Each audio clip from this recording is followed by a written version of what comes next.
Everyone,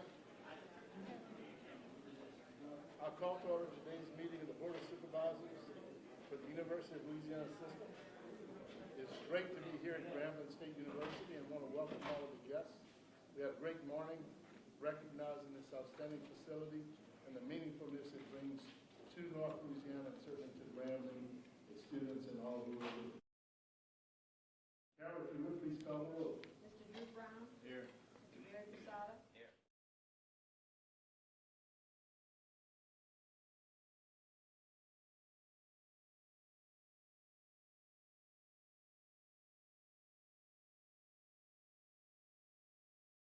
Virgil Robinson. Here. Mr. Mark O'Neill. Here. Ms. Christine Russell. Mr. Joe Salter. Mr. Brad Stevens. Here. Ms. Julie.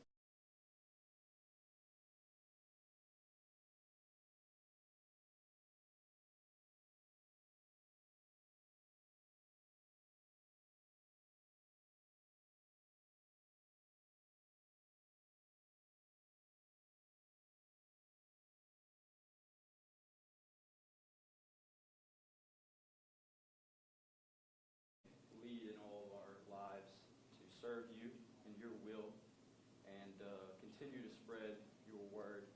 And we ask for your safety as we travel back home. We ask for your safety for our university presidents as they go for their president retreat this week. And Lord, we thank you for bringing us to Grambling today and letting us witness such a momentous occasion here today. And Lord, we're reminded every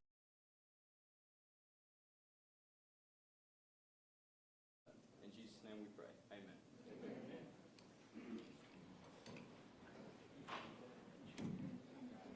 Thank you, Supervisor Brown. Once again, we're certainly very excited to be here on Grambling's campus. Thank you for its hospitality. Dr. Linnell for hosting all of us this morning and for the extraordinary event that I think is very meaningful and certainly very symbolic. Dr. Linnell, do you have a few words to share with us this afternoon?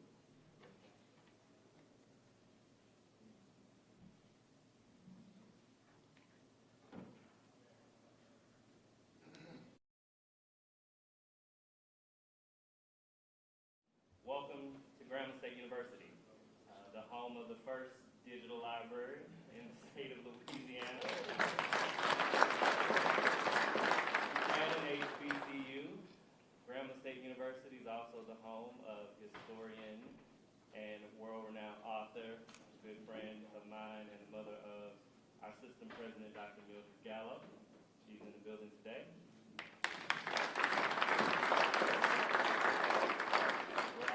The home of the first black quarterback to win a Super Bowl, Doug Williams.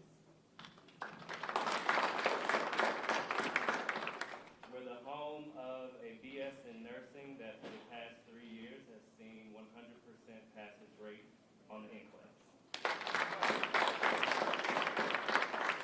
And the list goes on and on. Our students come from across the globe, everywhere from Ghana and Nigeria to Bogalusa and Opelousas and Sunset and everywhere in between. And so welcome home to Grambling State University, the place where everybody is somebody. If there's anything we can do for you on your visit today, don't hesitate to let us know. Thank you so much for hosting the meeting here, being here with us in this celebration. We appreciate your support.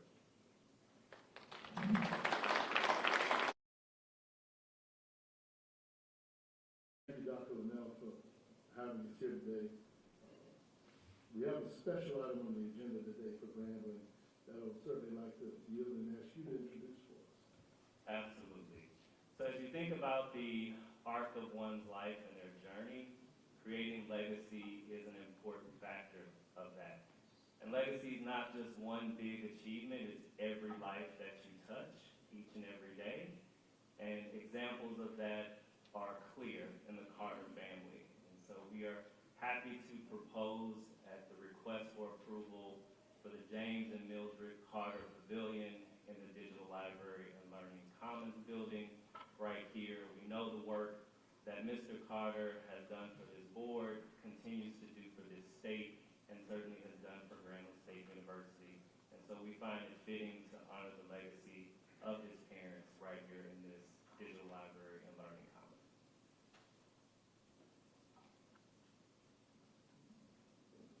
Thank you.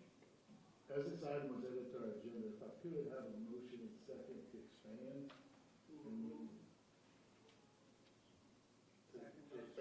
To expand the agenda first. So we have a motion by Mr. Robinson, second by Mr. Davidson to expand. We'll need an unanimous vote, so Carol, if you could confirm, all in favor,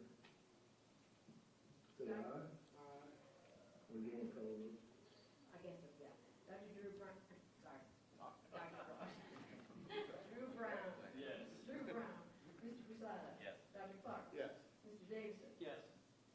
Dr. Noble. Yes. Ms. Pierre. Yes. Mr. Robinson. Yes. Mr. Romero. Yes. And Mr. Stevens. Yes. It's unanimous. Thank you, Carol. If we have a motion and second to approve the name recommended by Grambling to recognize the pavilion and the colors. So moved. Second. Moved by Mr. Robinson, second by Dr. Clark. Any questions? All in favor? Aye. Opposed? Motion passes. Thank you. Dr. Knapp. We've also dispensed minutes to you. If I could, if anyone has any questions relative to the minutes that were provided from our previous meetings. Hearing none, if I could have a motion and second to approve the minutes of these past two meetings. Move by Ms. Second. Pierre, second by Mr. Brown. Any questions? All in favor? Aye. Opposed? Motion passes. Today we'll meet as a committee of the whole, and each member can vote on all items. Each committee chair will conduct the business of that particular committee. We need a motion and a second to meet as a committee of the whole. So moved, Stevens. Moved by Stevens, second by Brown. All in favor? Aye. Opposed? Motion passes. With that, academic and student affairs, if you could, Mr. Clark, Dr. Clark, if you would address those items that are on the agenda today. I would be glad to, Mr. Chairman. We have 6 items on the Academic and Student Affairs Committee agenda today. All but one, F6, are consent items and will require approval. Dr. Janina Rourke, Provost and Vice President for Academic Affairs, is going to provide the report for us. So, Dr. Rourke. Absolutely. Good afternoon, everyone. Supervisor Clark, Chair Romero, President Gallo, members of the board, and what a glorious day to be here on the beautiful campus of Grambling State University. We do have 6 items for your consideration today, and I'll walk you through each of them at this time. Agenda item F1 is a request from McNeese State University to enter into an MOU with the Calcasieu Parish School Board for the Teach for Impact program. Some schools within Calcasieu Parish have been identified by the Louisiana Department of Education as struggling. To assist with improving these schools, LDOE has provided competitive school redesign grant funds, with such funds, some of the funds being allocated to Calcasieu. These funds will be used by Calcasieu to increase the number of certified teachers in the area. To do so, and to achieve this goal, funding will be provided to selected college degree individuals to enroll in McNeese's alternate certification program. The proposed MOU basically outlines the terms and conditions of this partnership, and we certainly do support the efforts, as teacher education, of course, is a big challenge here in the state of Louisiana.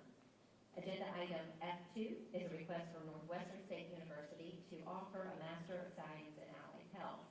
The proposed graduate degree, which underwent an external review with a positive feedback, will provide those in allied health professions with additional education to best prepare them for positions in clinical education and clinical operations.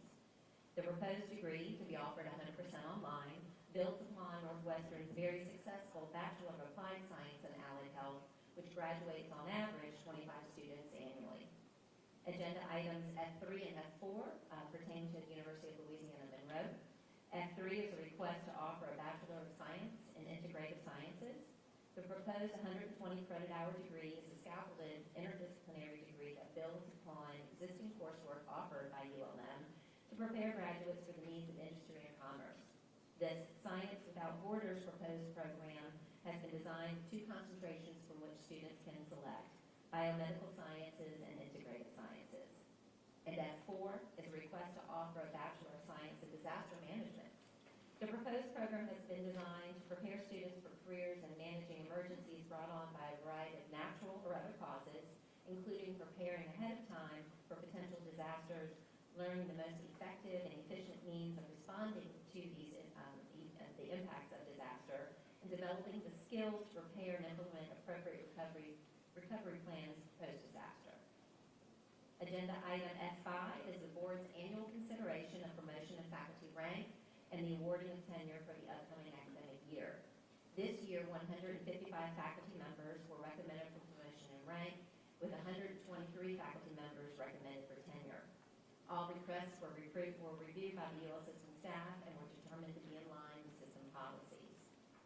And agenda item F6 is your final item for consideration, and that is the approval of academic year 2024 through 27, the academic planning documents for our 9 member institutions. In 2022, the Louisiana Board of Regents implemented a very comprehensive 3-year academic planning process for all 2 and 4-year public universities and colleges here in the state of Louisiana. The master plan and proposed programs have been reviewed by and discussed among our 9 chief academic officers, and last week I had the opportunity to meet with Regent staff to talk about these programs that will be proposed over the course of the next 3 years by our member institutions. At this time, I'm going to ask each chief academic officer to briefly present on the proposed undergraduate and graduate programs that they plan to pursue over the course of the next 3 years. And we'll go in alphabetical order, so if I can invite Dr. Connie Walton from Grambling State to come up and join me at the testimony table.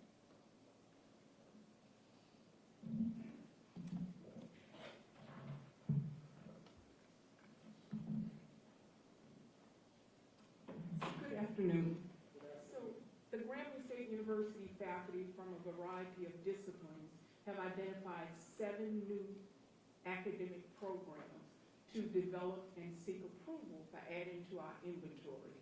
2 of these programs are at the bachelor's level, 2 at the master's level, and 3 are at the doctoral level.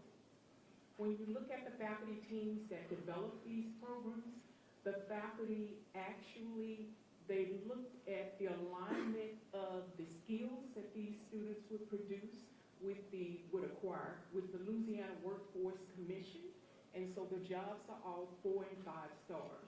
The teams engaged with a variety of stakeholders to identify the need for these programs. When you look at each program, they're building upon the skills of existing high-demand programs that we currently offer at Grambling. Beginning with the 24-25 academic year, the BS in Public Health builds upon the strengths of our undergraduate and our graduate nursing program. The MS in Advanced Cybersecurity builds upon the skills of our ABET accredited and our strengths of our ABET accredited bachelor's level computer science program, the bachelor's level cybersecurity program, the bachelor's level cloud computing program. The PhD in college counseling and student affairs builds upon the strengths of our EDD in developmental education. When you look at the curriculum for our EDD in developmental education, 24 credit hours of coursework that will be required by this proposed program are currently being offered. When you go to 25-26, the BS in Parks, Recreation, and Leisure Facilities Management builds upon our current Leisure Studies program.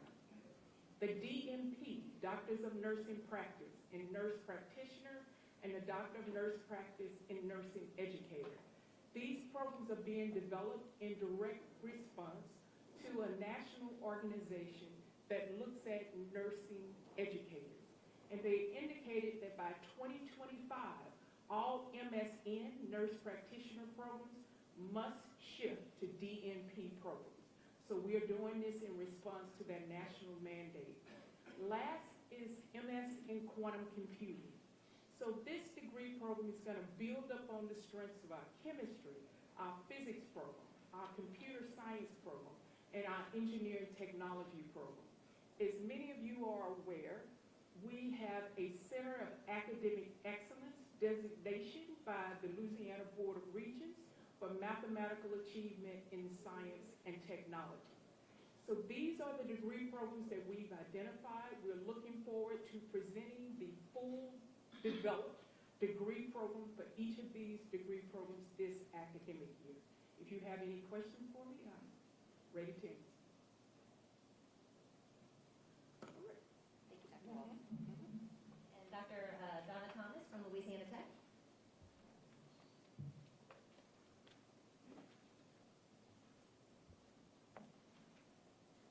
Good afternoon, supervisors. Dr. Walton did such a beautiful job of discussing what the Board of Regents has laid out for us as far as the basis for how we decide to propose programs. So I won't go into the workforce aspect. I can just assure you that this meets all of the qualifications that it needs to, that our programs need to. Louisiana Tech, for the next academic year, intends to propose 2 degree programs. Actually, we will do these quite early in the academic year. The Master of Science in Cognitive Science is a brand new academic area for us that will be presented in the College of Education and Human Sciences in the Department of Psychology and Behavioral Sciences, my old stomping grounds. And this is a degree program that will have multiple tracks in which students may decide to go on for advanced study in cognitive neuroscience if they choose to go in the direction of a PhD, or there are immediate workforce needs as well in the areas of computer interface, human interaction, and user experience. Sorry, kind of blank moment there. So we're very excited about that, and we believe that that will be proposed in the first quarter of the academic year 24-25. The second degree program is one that builds on the VISTA program, which I know many of you are familiar with and have seen the exhibits from the VISTA program at Louisiana Tech. The BS in Scientific Visual Communication is a bachelor's degree that will build on the concentrations and the minors that we currently have that VISTA supports. VISTA is a collaboration between our arts and sciences on campus. And this will turn us into a bachelor's degree that we believe will be very popular and will serve the area and the state very well. We're very excited about it, led by Dr. Jamie Newman and Nick Bustamante, who come from those areas of biology and arts. And we look forward to proposing that actually probably at the second meeting that you'll hold of the year. Thank you, Dr. Thomas. From McNeese State University, Dr. Michael Buckles, who serves as the interim provost for the campus.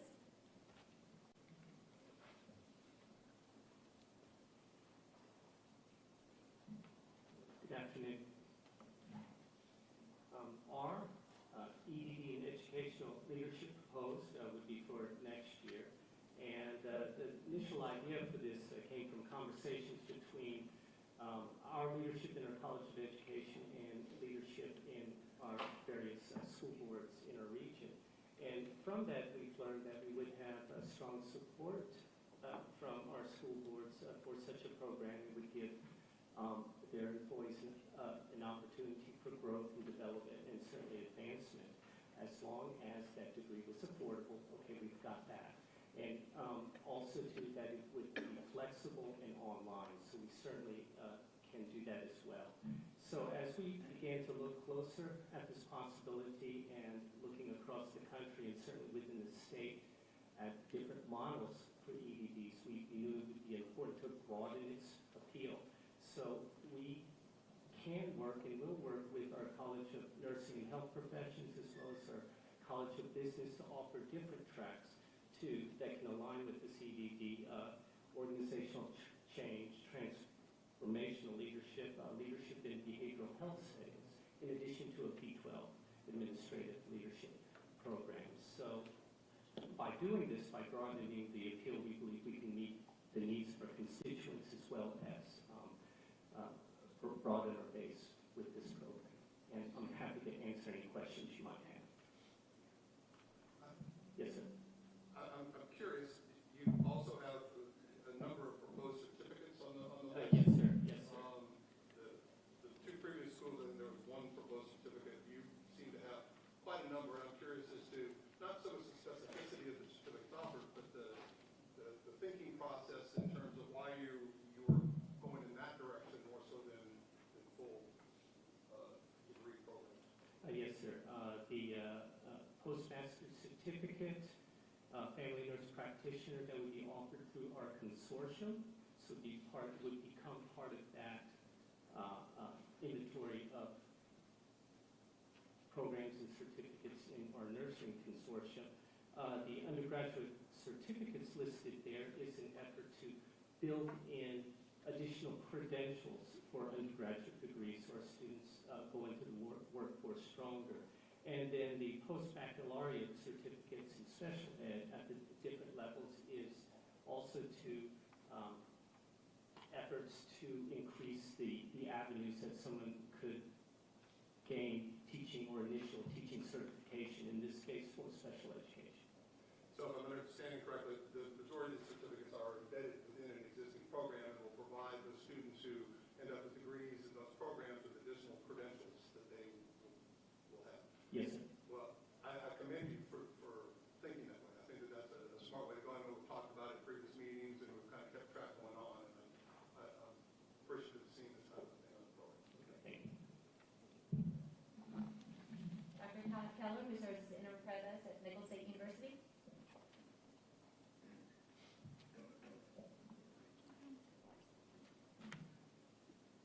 President Gallo, Chair Romero, ladies and gentlemen, Nicholls is proposing 5 baccalaureate level programs over the next 2 years, with the first 4 falling in the first year and 1 falling in the second year. The first 2 that are on the list have come from a years-long journey that the UL system has taken, and it has involved conversations with industry partners as well as ongoing conversations and presentations at the UL system for our future conference. The dream is to end with a maritime academy that will be a shared responsibility across all universities within the UL system, along with a reach out to the LCTCS system as well.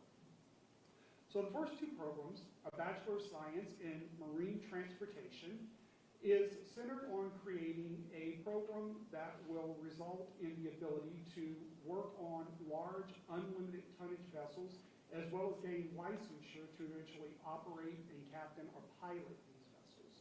The unlimited tonnage allows for the operation in deep blue water territories. Through those ongoing conversations that have been had with our local and regional industry partners, they expressed a deep interest in brown water operation, which is more of a limited tonnage operational endeavor. And so that would result in the Bachelor of Science in Vessel Operations and Technology, which would, again, would be centered more on that brown water or limited tonnage operation. The third item that we do have on the list is a Bachelor of Social Work. Going back a couple of years, we created a social work concentration in our Bachelor of Sociology program. We also have another program on the campus, a psychology pre-counseling concentration. And so there is a little bit of struggle between those 2 different concentration degree programs, or degree programs with concentrations, as to who's doing the better job of preparing students to enter into the social work environment. When we came up with the social work concentration for the sociology degree, we saw a large number of students start to move into that direction. Through further research, one of the things that we have found out is a student who completes a Bachelor of Social Work can gain a significant leg up, if you will, on the Master of Social Work. So when a student finishes with a bona fide Bachelor of Social Work, they have a year of foundational coursework in social work that can be applied to the master's degree, so they can get through that master's track much more quickly and enter the workforce much more quickly. And if we follow the news cycles in Louisiana, we do know that that is one of the things most lacking in the state, is enough people to take care of the social issues that we do see in Louisiana. The fourth on the list is a Bachelor of Science in Engineering Technology. This degree program is being considered and created alongside grant funding that is available to the university. And it would bring engineering in a form back to Nicholls, something that we have not had on the campus in quite a while. This would also add to a list of programs that will go under what will eventually become a School of Engineering. That would include our current geomatics program, our petroleum engineering technology program, and then the engineering technology program. We've also recently entered into a memorandum of understanding with the University of New Orleans to serve as a satellite campus to be able to offer the 4-year engineering degree that UNO currently offers on the Nicholls campus. And so all of this would be very complementary together as a package. The last program that's listed is a Bachelor of Science in Information Technology. Again, one of the things that we know is technology is exploding in the world. And that comes in the form of data analytics. It comes in the form of large language models. Every company that's out there today needs someone or many persons on their staff who can manage the massive amounts of information and the massive amounts of data that they are taking in. And so this particular degree program is in answer to our regional industries that are asking us if we can come up with a program that will prepare those persons that they can hire directly into their businesses. Yes, sir. On the first two, are those part of the, what we've been referring to as the Maritime Academy? Is that? Yes, sir. Yes. And you mentioned working in collaboration with UNO on the engineering and technology, but I didn't hear you say anything relative to, are you working with UNO at all in the Maritime Academy? Was there some discussion of that at one point? And are they involved in that conversation? Yes, sir. And at the very beginning, that's one of the things is Nicholls is going to be the hub with these two programs, and this is what will allow the university and the UL system to apply for the recognition of the Maritime Academy. And then working with the other 8 universities in the UL system, then that academy will continue to be built out based on programs that are either currently in place or programs that will be built. Yeah, Dr. Clark, we'll be having a large presentation. There's been a lot of activity before. We'll be learning about this soon. In fact, tomorrow we're meeting with our council that has been helping us strategize and prepare. And we applaud Nicholls and our partners, business-wise, with Schwess and with our partners and with LCTCS. So this is going to be, this is an amazing partnership. And so, as Dr. Keller mentioned, the two that are needed for us to go after federal designation are the ones that will lead to licensure with the Coast Guard. The complementary programs, we're not just, the maritime industry doesn't just need individuals to captain vessels. They also need folks well-equipped in knowledge in HR and how that connects with those at the Coast Guard. We also need folks with cybersecurity, logistics, so on and so forth, and that's where we're going to be gathering all that knowledge power from the 8 other sister institutions. So it'll be all under an umbrella. And so, we laugh still to this day, even like when we talked about this, and it's actually going to be coming to fruition. And there hasn't been a Maritime Academy created in almost 50 years. And so we had history today, we're going to have history again very soon. So it's exciting. Well, I appreciate the update. Didn't realize we were going to hear more about it at some point. Oh, you will. Okay, very, very excited. Thank you. Thank you. Thank you, John. Okay, from Northwestern State University, Dr. Greg Hundle.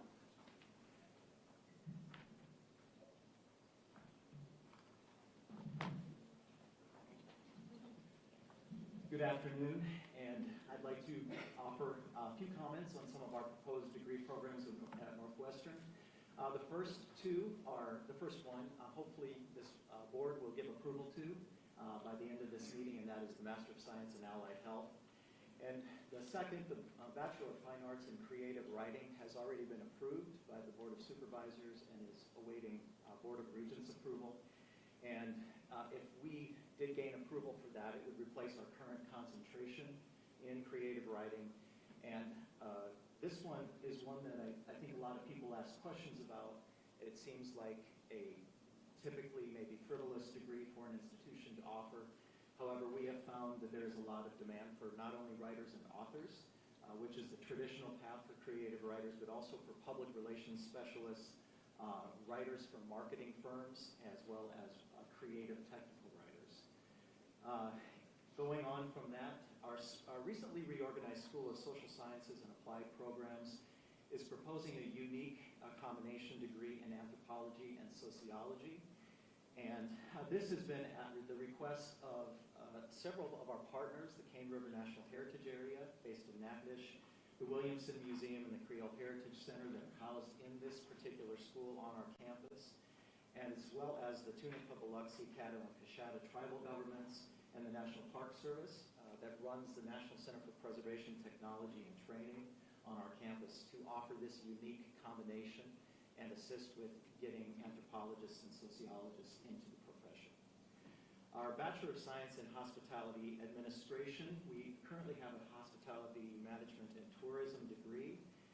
This builds upon that, and at the request of our recent accreditation site visitors, they suggested we offer this as another way for students in the program to gain general and operational management perspectives and experiences and internships from meetings, conventions, and event planners. We are proposing in our recently reorganized School of STEM a Master of Science in Applied Engineering and Science. This is at the behest of our advisory councils who have worked with our faculty and our school director and our different area department heads in the School of STEM. And they've requested that we offer this to assist in further and higher training of chemists, environmental specialists, material scientists, statisticians, and industrial engineers. Moving on, we are proposing a Master of Fine Arts in Studio Art. We currently have a Master of Art degree. The Fine and Graphic Arts is going through their accreditation visit this spring, and at the consultant's visit this past spring, the consultant suggested that our students pursuing that degree are actually doing higher level work and suggested that we propose the Master of Fine Arts, especially given the credentialing of our faculty in that department, and that would also be supported by the portfolio of professional degrees offered in the Deere School of Creative and Performing Arts currently. Further in our School of STEM, our Bachelor of Science in Industrial and Systems Engineering. We currently have Industrial Engineering Technology and Electrical Engineering Technology. Our advisory councils and area partners in the industry have asked us to create this degree and program to offer further training and higher level training for industrial engineers and health and safety engineers. We are hoping to develop an MBA. One of the first questions that our new CFO asked me when he started on campus is, when are you all going to offer an MBA? So I took that opportunity to engage in conversation and dialogue with him, as well as our industry partners in the School of Business and the College of Business and Technology. And our dean and director of the school have proposed a very unique, though very much in its infancy and development, cross-college collaboration for an MBA that would focus on a wide range of business fundamentals and core functions that are pertinent to the profession, including communication, strategy, and consulting. And so students pursuing the degree could seamlessly move from a bachelor's degree into the master's degree, hopefully in a 4+1 situation and finish in 5 years. And they would have opportunities to take courses across arts, psychology, national security and leadership, human performance, and adult learning and development. And then we are looking at a Master of Science in Addiction Studies to offer another degree, a 4+1, so finishing the bachelor's degree and the master's degree in addiction studies in 5 years, which would build upon that baccalaureate degree and assist per our advisory councils and industry partner requests, again, for more professional preparation for mental rehabilitation centers, addiction recovery centers, treatment centers, and for service in public and private schools. Our last three are 3 Bachelor of Science degrees, all in the business school. Those are still in development. We are looking ahead. Again, we will be having further conversations with advisory councils this fall to figure out if these are actually the degrees that we'd like to offer and propose, or if they would like us to look at developing something else. All of the degrees, we have a lot of the courses already in all of our proposed degrees. It would not mean an immediate impact in bringing new faculty in, so budgetarily, thinking about our CFO, we would be budget neutral for a while until our programs grew. And And so we think this is a really good way to expand our academic portfolio.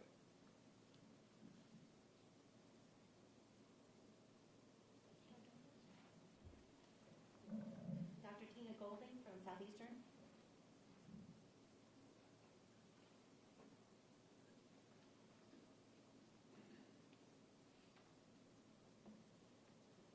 Good afternoon. Southeastern's in a very unique spot right now. We are getting ready for our centennial celebration, and we are also wrapping up our Vision 2025. So as part of our strategic enrollment management plan, we have partnered with a third-party vendor, and we're taking a look at all of our current degree programs and doing a program strength analysis and using that data to kind of help us plan for the future and what degrees we should be offering. So, our offerings up here are not till 26, 27, but that's kind of why in years 1 and 2 you don't see degree programs. We're going to use that data that we get, and we got our last report about a week ago. We met with the vendors on that, so we're taking that information and looking at that as far as ways to move forward. In the third year, the 26, 27 year, the programs that you see are from our College of Education. And working with advisory boards, departments of education, local school boards, we're looking for ways to keep people in the classroom. We're looking for ways to keep people excited about education. So the two baccalaureate degrees that we're looking at, the BS in Educational Studies is a program where a lot of times we have students that start in education and then they have either trouble passing the practice, or they kind of lose interest and think maybe teaching's really not for them. And a lot of times they'll switch their majors and go into a general studies field. Well, this degree program will allow them to stay in the field of education. It uses the courses that they're already offered, but instead of switching, it would help getting jobs in like daycare centers, counseling centers, maybe corporate trainers, and also keeping them in that college. The idea is that maybe we can lure them back into a teacher certification once they feel more comfortable and have more time to work towards those licensure exams and practice. The second one, the secondary education, right now we have multiple degrees like a BS in English education. This is kind of an umbrella idea where your degree is a secondary education degree and the concentration is your certification area. And by doing it that way, the thought is we could change concentrations more easily than going through and getting a brand new degree. So depending on what the needs are in the school area, school districts and local areas, we can make those changes more quickly. So that's, again, this is year 3. So depending on the data, these are just ideas that we're having right now. And the other two are advanced degrees, the educational specialist and the EDD. Right now we have an EDD in educational leadership. This is for people that want to be administrators. We also have a lot of teachers in the classroom that want advanced degrees and still remain in the classroom. They want to focus on the teaching part. So these are in curriculum and instruction. So that helps them become master teachers and really learn more about the pedagogy, strategic management of their classrooms, and things like that. So it was a little bit different twist. Those last two would be online and also hybrid, but mainly online for people that are currently in the classroom. It also allows those teachers to get a pay raise because they've got a more advanced degree in the classroom. I'm curious to learn, and maybe now's not the time, a little bit more about the program strength analysis that you mentioned and spoke about. I'm curious in terms of what it leads to. Will you decide that some programs aren't strong enough, for lack of a better term, to be sustained or maintained? Do you envision collapsing some? Is this a complete, They give you the data that you get back. It has 4 quadrants, and it shows you which programs you need to invest in. Based on the data that they look at, they use Lightcast, they use iPads, they use other to look at the workforce needs. They look at comparison degrees. What are students leaving our state to go out for? So what might be something that if we marketed maybe more strongly, they would stay here. So they get all that information. They are very careful not to tell you to cut a program, let's say. But they use terms like monitor, maintain, invest. And so we're looking looking at those with our deans and department heads once we get that information to see, okay, what can we do with this program? If it's a limited offering in the state and people are going outside, maybe we just need to market it more. So it's not an exercise to cut our programs. It's just an exercise to see where we need to put our efforts right now and maybe more resources behind to make our current program stronger. Okay, so, and I realize now that you had prefaced it by saying the timing of the strategic enrollment management plan review is kind of driving this. So this is as much of, I'm thinking of an enrollment strategy, finance type strategy, maybe more so, or is it included in terms of trying to match programmatic realities to regional workforce? I think it's all the above. I think it's all the above. Our strategic enrollment management plan was created probably over almost 2 years ago, and that was faculty, students, administrators, the whole team. Our University Planning Council got together and talked about ways to increase our enrollment and how do we make students more successful on our campus, and are we offering the right things. So it was that initiative, and one of the recommendations was, let's look at our programs now. Right now we have 44 baccalaureate programs. You know, and enrollment, you know, we're hanging on with our enrollment and we want to grow that. And it's like some programs are going up, some are not. So how can we manage those a little bit better? And the timing, when is this review to be completed? We just got the second part. They did about 20 of our programs in May and June, and then last week in August, they did the rest of our programs. So we are just now, we haven't gotten the report, but we actually had a Google Meet last week with the provider to talk us through what we would expect to see in the next week or so. So we'll get the formal report, and then we'll share that with deans and department heads and kind of look and strategize about how to move forward. I'm just curious, is this a plan to kind of keep close to the vest because of some strategy and some enrollment circumstances, or is this something that we can share as best practice for other institutions to maybe consider as part of their planning process? Yeah, let's see when we get the final report. I would like to think, you know, I think it would be helpful for all. I mean, we were very pleased with the first half of our degree programs when we looked at it, because I think people were a little nervous. It's going to be like, oh, they're going to say, cut that program. But it's not like that at all. And they kind of give you some suggestions about marketing, or maybe it's collaborations, like you mentioned, and some of that we're looking at, in partnership programs. So I think it's we're really trying to figure out exactly what to do with it. But some faculty and department heads were a little nervous when you say you're doing a program strength assessment. They kind of get a little nervous, but we're going to use it to make our program strong. She's a good poker player there. Thank you, Tina. We're going to go ahead and move into the U, so we'll go ahead and invite Dr. Jamie Hebert from University of Louisiana Lafayette to the table.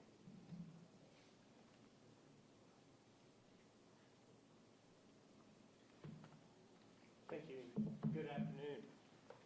We are proposing over the next 3 years 19 new programs at the university. The vast majority of these programs that you see are associated with our expansion in the health sciences. I think on your last visit, you had an opportunity to visit our new facilities that are under construction. And our expansion into those areas are being done in conjunction with an advisory board, a work group, if you will, that we put together with local industry and local players in our market to determine what the necessary programming should be to meet the workforce needs in our medical community in our region. And so the majority of these programs are stemming from that. Of the 7 bachelor's degrees that we're proposing, 6 of those are in the health sciences. 1 in cardiopulmonary science, medical technology, nutrition, going down here, bioengineering, and dental hygiene, and radiologic technology. All of these are within those areas and stem directly from the needs that we're being told we have in the region from our partners. The master's programs that we're proposing, of the 5 master's programs, 3 of those are in the health sciences as well. an MS in clinical exercise physiology, an MS in nutrition, and a Master of Social Work. And those are all seen as needed areas that are absent within our curriculum right now to meet those needs around. 7 doctoral programs that we're recommending we go forward with. 2 of those are in the health sciences, Doctor of Occupational Therapy and a PhD in nursing. And again, both of those programs are programs that are being requested by our constituents out in the medical community. The remainder of these programs, the majority of them are stemming from active areas that we have on campus. The one other BA that we have is in recording arts. Recording arts is currently a concentration within our music business program. We started that program 4 years ago. We've had 40+ students in that concentration for 3 years running now, and we think it's time for marketing purposes as well as some others, but mostly for marketing purposes to peel it out as its own bachelor's degree program.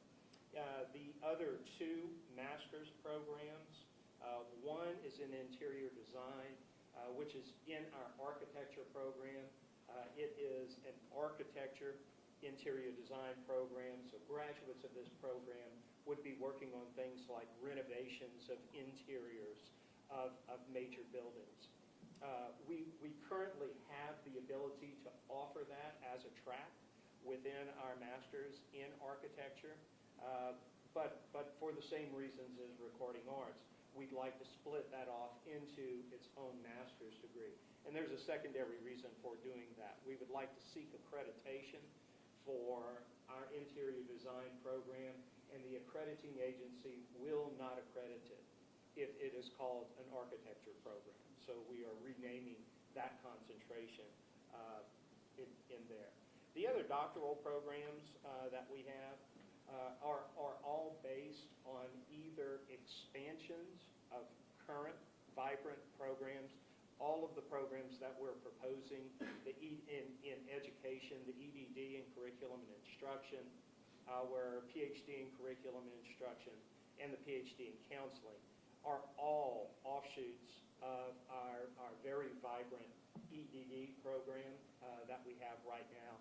And these are just areas of interest that are shown by students within there. The others, the PhD in applied history that we have is actually taking advantage of a lot of wonderful research that has gone on in applied history through the Gilbo Center on our campus for over 10 years. It's an endowed center that has served the community quite well. And so all of these programs, while there are quite a few up there, the majority of it is about the expansion of the health sciences and then matching the current research that we have on our campus. Quickly, the PhD in nursing is online. It is. Is that entirely, so it's not hybrid? It will be entirely online. That is correct. And then on my list it says the PhD in public history. Is that the applied Yes, history? yes, public history. It's How does that work? I mean, is it private history? Or, I mean, I'm being supportive, but I'm curious. No, I had the same question when I started working with them. It's not the way it's explained to me from our historians. It is not the classical study of history. It's actually the application of historical knowledge to public policy development and so forth. So the Gilbo Center, for example, serves a lot of community members when they're dealing with, say, renovations of historical buildings and so forth. So it's that sort of discipline. I said applied history. It's actually called public history, but that's the terminology that's more meaningful for me. I'm learning every day. Thank you, Jamie.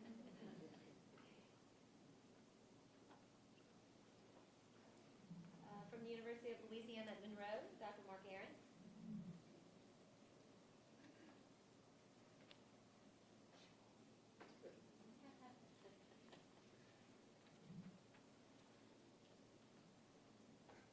Good afternoon. fall of 2022, Academic Affairs at the University of Louisiana Monroe went through an extensive academic portfolio review. We looked at our current offerings as well as potential offerings that could be either locally or nationally important. That review included looking at population dynamics, market saturation, competitors, opportunities in the economy, job outlooks for the next 5 to 10 years, to make certain that we had enough resources in place, i.e. students, that could sustain not only continuous enrollment, but growing enrollment in all of our programs. Some of these are listed or include combinations and collaborations with our community college partners, Delta, and Bossier Parish Community College, as well as some in Arkansas and Mississippi. The Master's in Computer Science actually comes from Nepal. We had over 400 requests for a Master's in Computer Science from international students in 1 year. That increase is sustained, and we're seeing increased interest not only from international students, but now American students. This Master's in Computer Science is going to be focused primarily on software design, but we have the potential to expand it into data center management.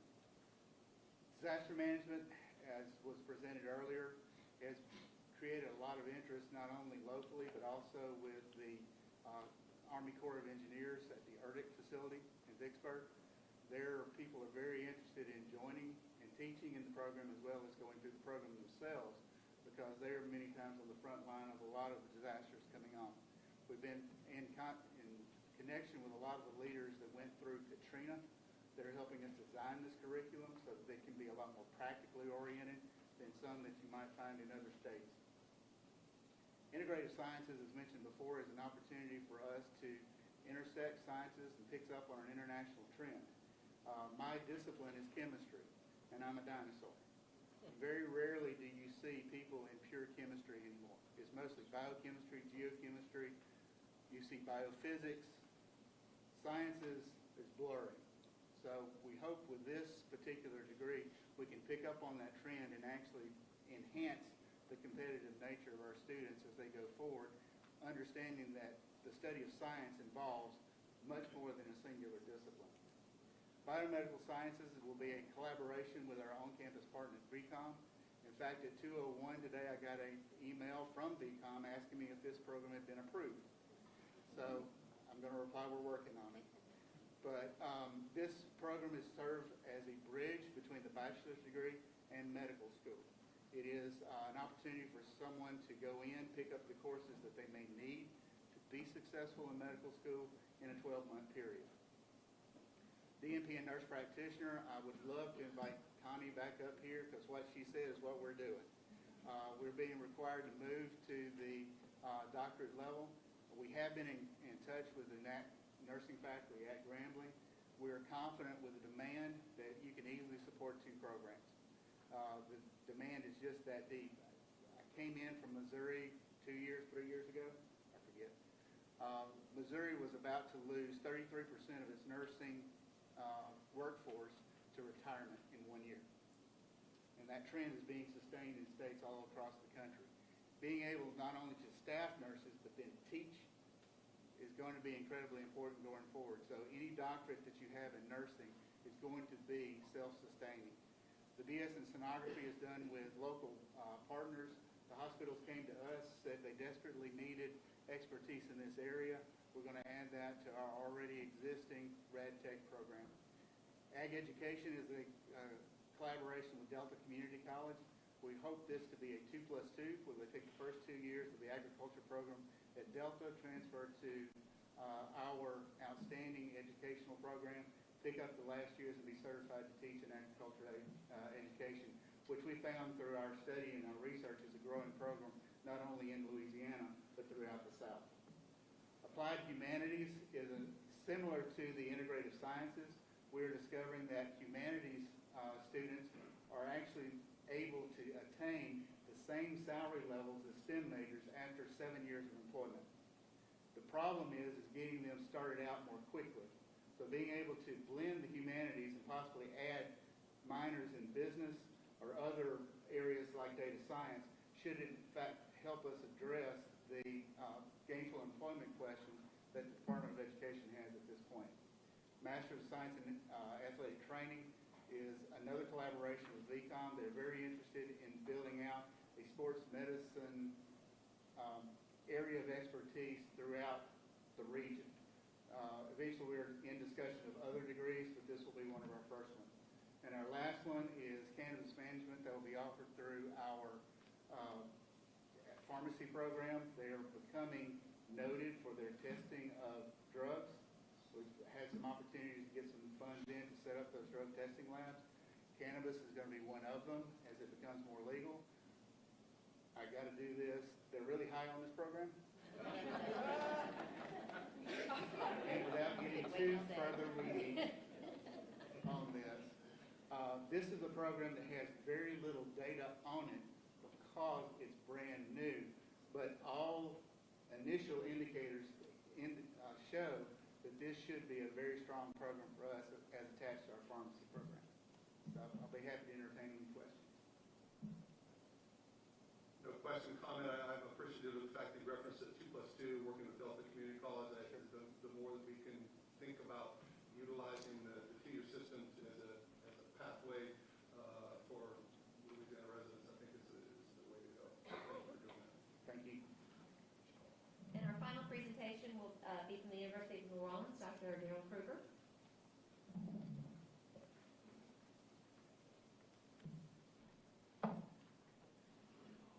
Good afternoon, Chairperson Romero, Vice Chair Stevens, President Gallo, and UL System board members. The University of New Orleans is proposing the development of a BS in data sciences. This 4-year undergraduate degree will be developed next year. With an increased demand for data-driven decision-making, data scientists play a crucial role in shaping the future of businesses and industries.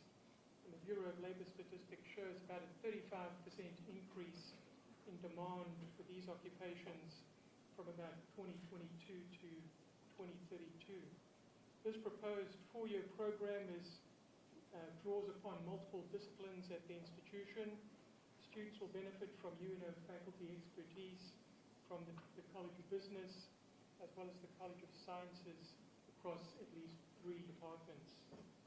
Based on our discussions with local industry partners, employers emphasize the increased need for understanding statistics, machine learning, and data visualization to extract meaningful trends and patterns from large data sets, as well as the ability to communicate effectively and participate in teamwork across different units and disciplines. Some local industries include DXC Technology, Chevron, and Entergy, who have expressed an interest. Even though we've got the BFA in creative writing, due to some recent unexpected staff losses, we're going to put that program on hold. I'll also say, going back to Superintendent Clark's comments earlier, the University of New Orleans is proposing the development of 3 certificate programs for the reasons that were mentioned before, largely workforce-driven. Those are in accountancy, as well as wind energy and aerospace manufacturing, and they have strong connections to our current strengths at the institution, as well as to connections with Michoud, as well as players in the new energy environment in the metropolitan area of New Orleans. So thank you for your consideration, and I'll sort of take any questions if you have any.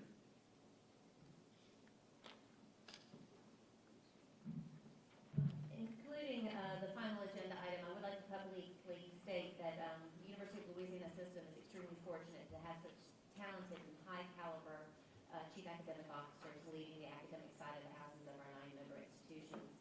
They have worked diligently with their department heads and their deans and their faculty to put forth a beautiful portfolio of potential programs for the next coming few years.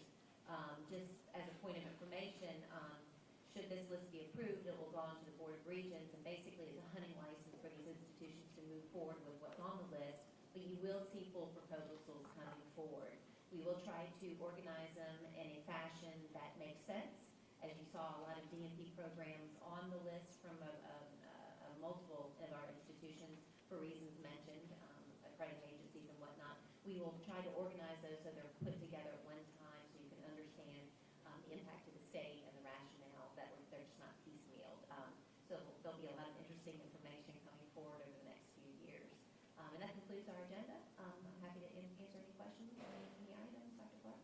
No, I think, Dr. Oak, just so to remind people, we're going to be voting momentarily on items F1 to F6, which were presented 45 minutes ago. So just to reflect back, the presentation that was just made by all of the provost CAOs, we are not voting on any of that at this time. You will be voting on that, the list, the master list, The master list. that they can go ahead and move forward, and we can go ahead and submit it to the regions. They will be coming forward as full proposals over the next, yes, sir. Okay, all right. All right, so if no one needs additional clarification, I'd like to recommend approval of items F1 to F6 at this time. Could I have a motion and a second? So moved. Brown? Second. Second Davidson. Are there any questions, comments from the board? Any comments from the public?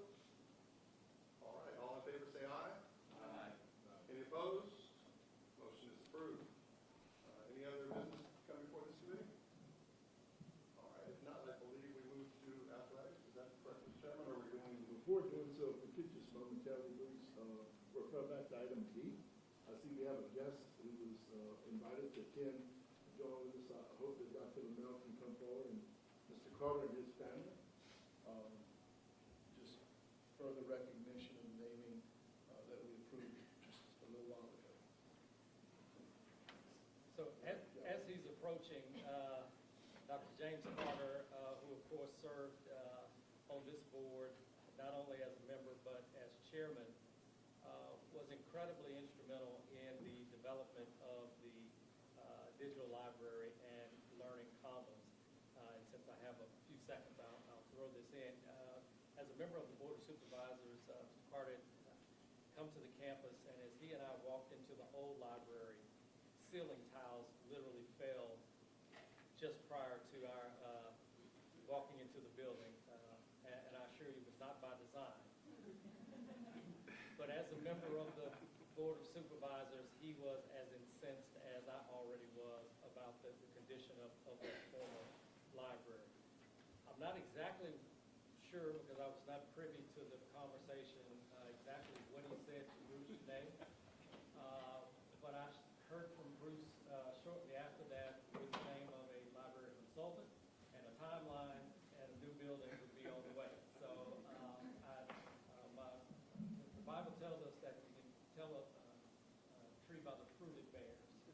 My father would say, "Nothing doesn't fall far from the tree." And so, having said that, we really wanted to, all along, to be able to honor not only our former chair and board member James Carter, but his parents who made his existence possible. And so, I thank you all for making the trip all the way here from New Orleans.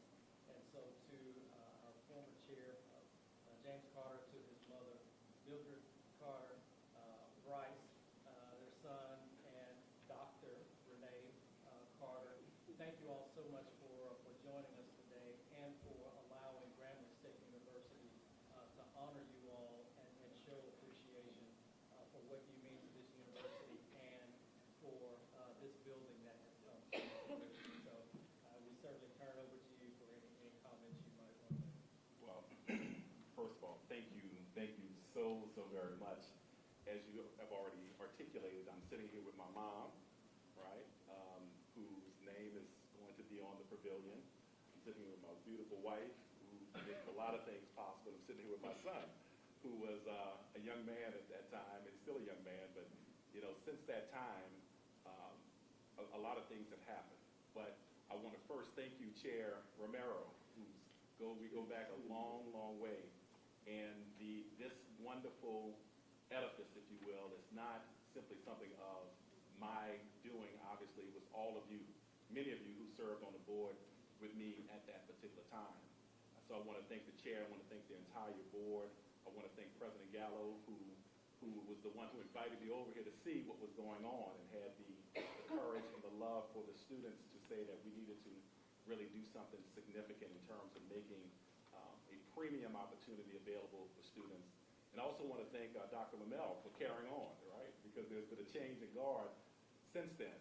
So there several things have happened since that time. Bryce was, I think, with junior high school. Now he's a graduate of USC, and recently in May, and he's going to be a software engineer for Salesforce. My wife here just finished her doctorate of education at the University of Southern Mississippi, so she's Dr. Carter now. And my mom continues to be mom, Bob is gonna be Bob. But one of the things my parents emphasized, though neither my mom or my dad, who unfortunately passed in 2019, they emphasized the supreme importance of education. And so my advocacy was simply an iteration of the predicates that my parents set. All 4 of their children graduated from college, and we had no choice but to go forth and do that, and neither one of them had formal education. So it's also for me, I am the 2025 king of the crew of Allah, A-L-L-A. And you see my little crown right here, right? So I'm a mythical king of Allah, the crew of Allah, which is one of the parade crews. It is one of the oldest running parade crews. But I say that as a predicate to say that what you all have done is so memorable, so majestic, and so beautiful in honor of my parents. It's fitting for the parents of a mythical king. So thank you all so very much for what you did. I appreciate it. And we wish, of course, only the best for the brilliant and world-renowned students of the great Grambling State University.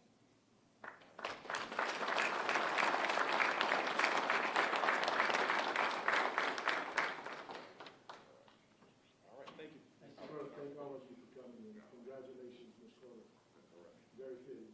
Thank you. Your son was fun to serve with, and you worked hard. I promise. I appreciate it. Safe drive. Thank you.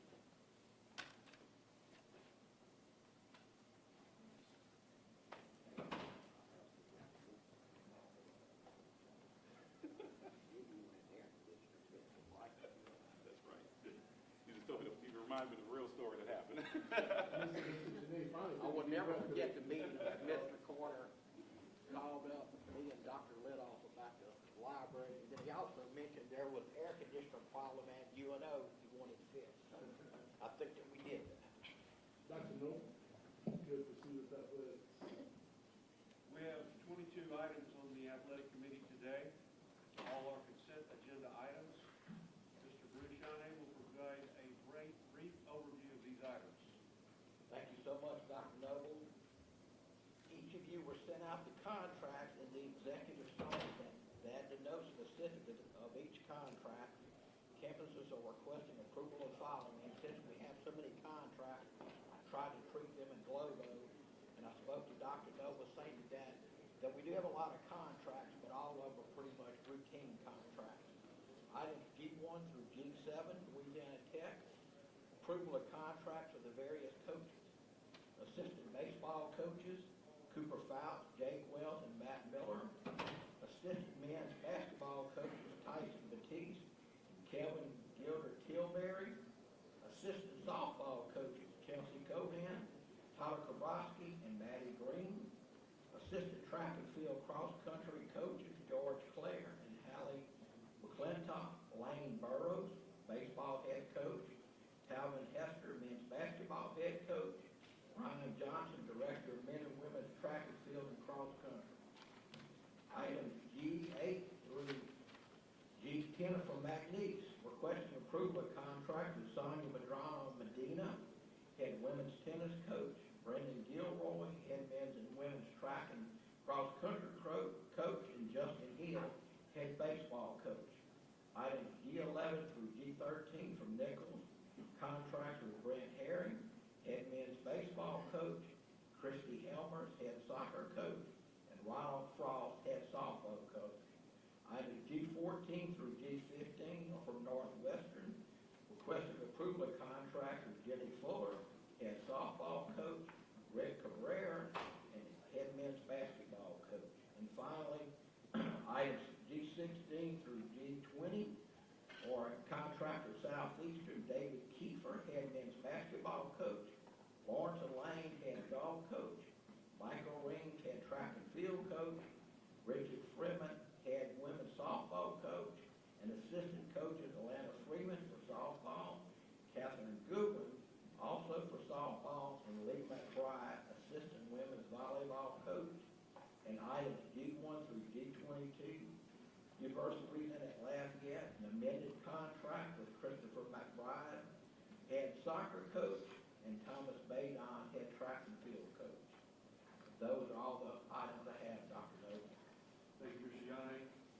These agenda items have been reviewed by staff and are recommended for approval. Of course, if any member has a question or wishes to discuss this item, please let me know. Are there any questions or comments from the board? Any comments from the public? If no one requires further clarification of the consent agenda items, may I have a motion and a second? Motion to approve, Stevens. Second. We have a motion from Supervisor Stevens and a second from Supervisor Posada. All in favor, say aye. Aye. Motion passes. Do we have any other business at this time? No, sir. If not, that concludes the business of the athletic committee. Do we have a motion to adjourn and second the athletic committee? No need to adjourn. Thank you, Dr. Noble. We'll proceed with the audit committee. Mr. Robertson, yes, you lead that committee. We have one item on the audit committee agenda today. It's a discussion item. Ms. Overkill will make that presentation. Item 1H is a report on the internal and external audit activity for the period June 4th to August 13th, 2024. Last week, each board member received a listing of internal and external reports completed by various auditors since the last board meeting. Also included in that audit summary are internal audits that are currently in progress and a follow-up timetable to ensure recommendations made and prior reports are implemented. This is a report only and no action by the board is necessary. Thank you. Are there any questions? Any questions from the public?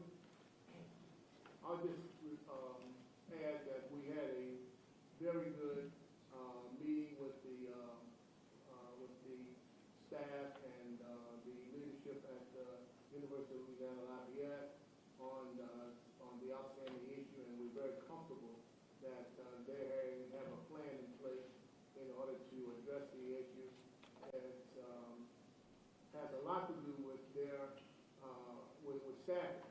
It appears that everyone is having challenges with restaffing after this COVID epidemic that we had. So they're trying to restaff and move to a new level there, and we think we'll have an update on their status sometime in the early part of next year.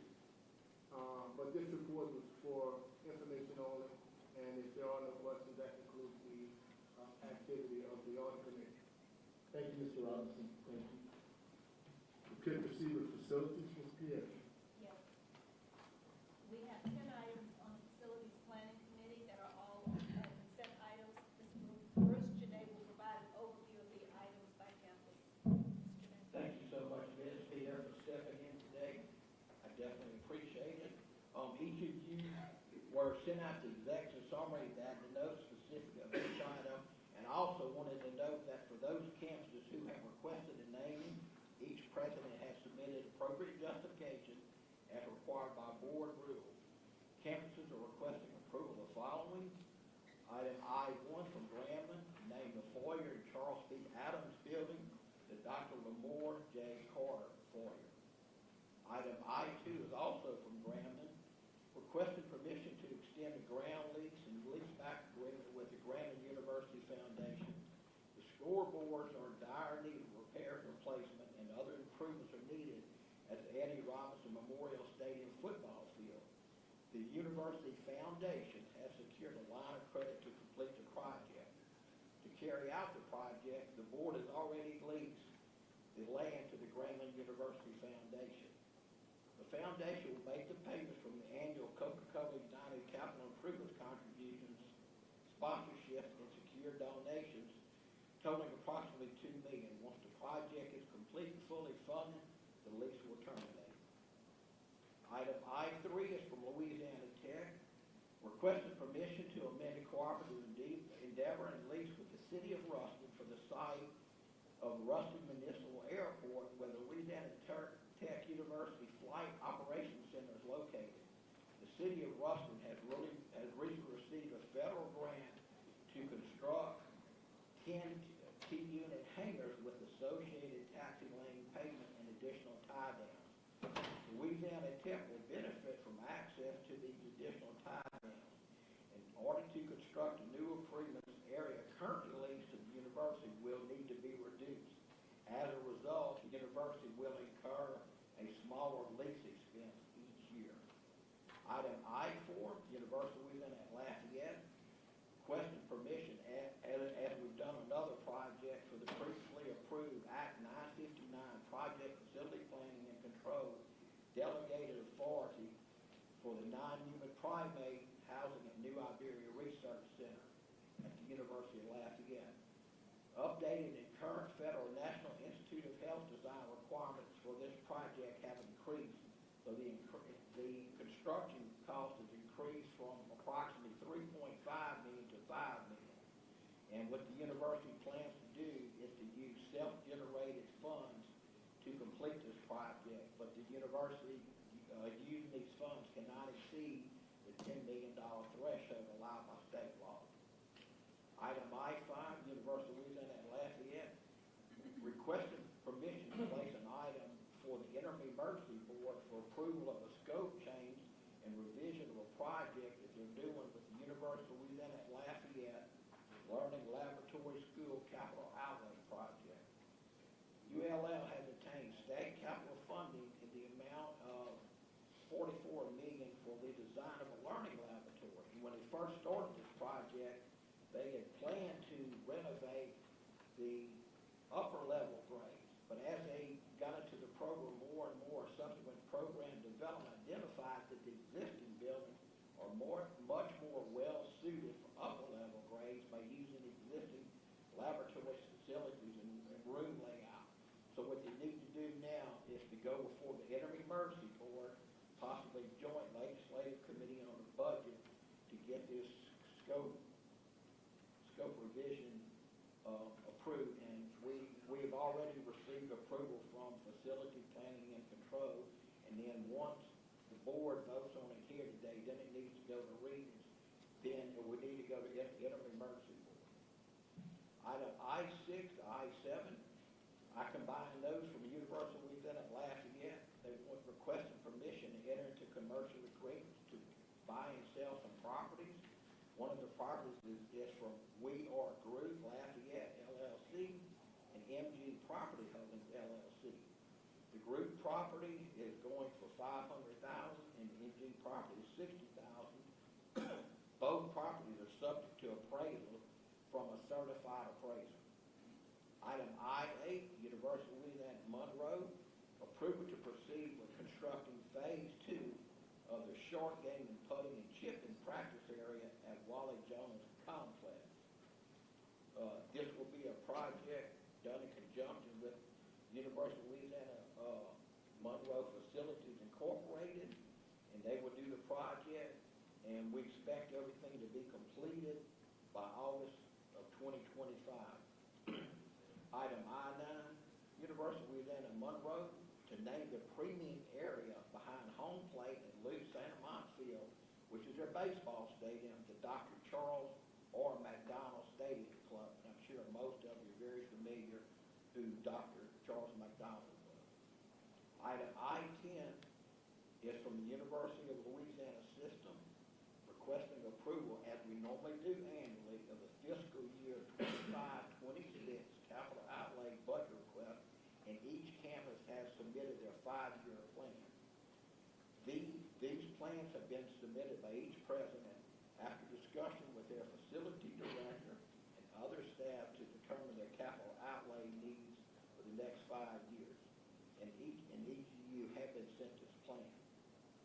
At this time, and I'm going to try to make it brief because I know we have a lot of other items, I had all the facility directors take some picture, and I want to just go very quickly through the PowerPoint.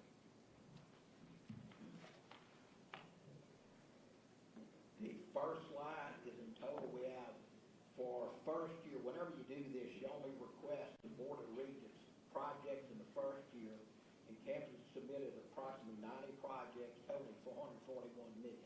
Now, this needs to go to Regents and needs to go through the legislature, so this is kind of a wish list. Then I wanted to bring to your attention some approval dates, like today, if the board approves it, the next step is to go to Regents, and then it has to go to capital outlay, and then all this would be put in a document for the legislature to consider. The next slide is our capital outlay visits. Pretty sure I've notified each of you via calendar invitation of the various dates. I think that most of you are going to try to go. This is where we will go into more detail of the capital outlay plan. We invite people from Regents, we invite people from the legislature, facility planning and control, and probably the latest update I have for you is that Judge Genovese at Northwestern was not able to make the original date, so Northwestern has been scheduled for October 7th. So these are all the updated dates, and as we get close to each visit, I will give you more details as to which building, the room, etc. Okay, we can all be proud of this. The first slide, it just fell because Grambling had to be first. And, you know, wanted to show you the digital library, of which we are all enjoying, and it's just an incredible place to be. And then what I'll do on these next ones for time, I'll just kind of go through it quickly. Replacing some skylights, approximate cost of $2 million. Estimated completion November 24. Campuses wanted to do some infrastructure resiliency and improvements from capital outlay. Plan to start in the summer of 2025 and complete all this by December 2025. As you can tell by the pictures, it's very much needed. At Tech, the agriculture and forestry wood project, construction is supposed to begin in 2025. And something we talked about before is the athletic academic center. The bids will be open, well, in fact, today, if it goes out today, and have a nice athletic academic center. And the next one is a renovation of George T. Madison Hall. That one will be ready to begin bid fall of 24. At McNeese, we have the Sherman Fine Arts building renovations out of capital outlay, November 2024, estimated completion. Some of you have been out to McNeese and you've got a chance to see the contraband bayou erosion, retaining wall and everything with that project. And the second phase is going to go out in November 2024. At McNeese, just showed you different things they're doing, some locker room and weight room renovations. We'll bid that in September 2024. The Burke Business Center needed some work done, and it's, you know, we're trying to get it out of priority 5 and move it to priority 1 before it can be bid. Approximately $8 million. In McNeese, of course, we know about the disaster recovery and working with FEMA, and very pleased that something that's been needed is their bookstore, and I'm sure Dr. Roos is very excited to get that going. Just some minor things at Nicholls. We had some windows that needed to be replaced. Proud to say that they received private donations for it. Here we had a pool demolition, and they were trying to do that and create this to have a very nice outdoor event thing area for students. And due to Hurricane Ida, there were some repairs that needed to be made, and it's a pretty big project of $20 million. You see the funding source with risk management, FEMA, and then Nicholls operating budget. At Northwestern, construction of A-Loss Tone, and we expect completion of April of 2025. Here's some updates that were needed at the Prather lighting, and it has been completed. And then also just trying to do some deferred maintenance items before we had the deferred maintenance Act 751, some elevator upgrades that were very needed. Of course, most of you know about D. Vickers Hall, the Robin Roberts Multimedia Broadcast Center. We expect completion summer of 2025. It was a private-public partnership that included a $5 million contribution. Southeastern Foundation Center, this is a renovation of former president's residence. It was completed the spring of this year. It turned out to be a very beautiful place. Pennington Emergency Uses Improvements, plan to complete that in September of 2024. At ULL, Madison Hall renovations and additions. The estimation completion is 2027. Construction started in May of this year. The engineering classroom new building, early release site work, you see, started in July 2024, estimated completion 2027. DeCluitt Hall renovations, funded through capital outlay. It is in the design development phase, estimated completion 2026. ULM, this is something we've been working on for a while. ULM Health Sciences Complex renovation at Sugar Hall, completion date anticipated June of 2026. And this ULM School of Construction Practice Lab, recently there was an election October last year, the selection board meeting and design that they plan to do. At UNO, working with a partnership of Bernhardt, a big thing is putting up solar panels. This was a donation out of private funds of $2.1 million.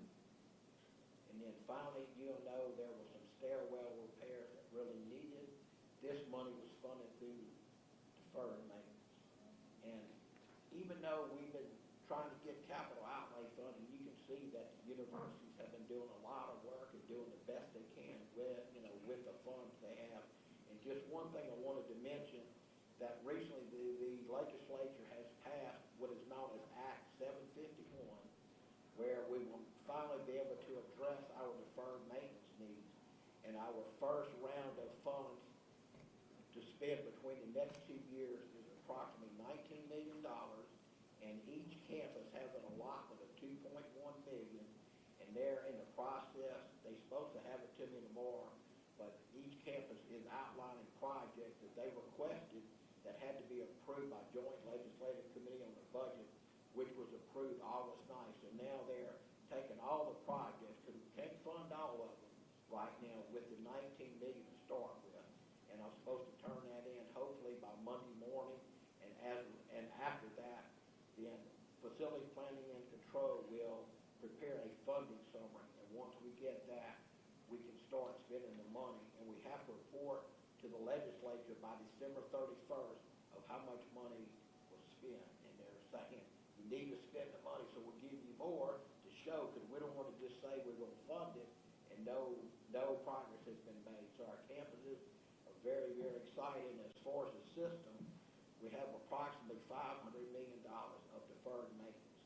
And so the next round of money will come through a sale of bonds. So over the next 10 years, if everything works the way they say it will, UL system will be funded with $500 million, and hopefully address a lot of deferred maintenance. So very, very good news. But I really applaud our facility directors for all the work you do with very limited resources. Some of them are here today, and I'd like them to stand up and get an applause for the work that they do. I know we got Sam Wallace and Ted.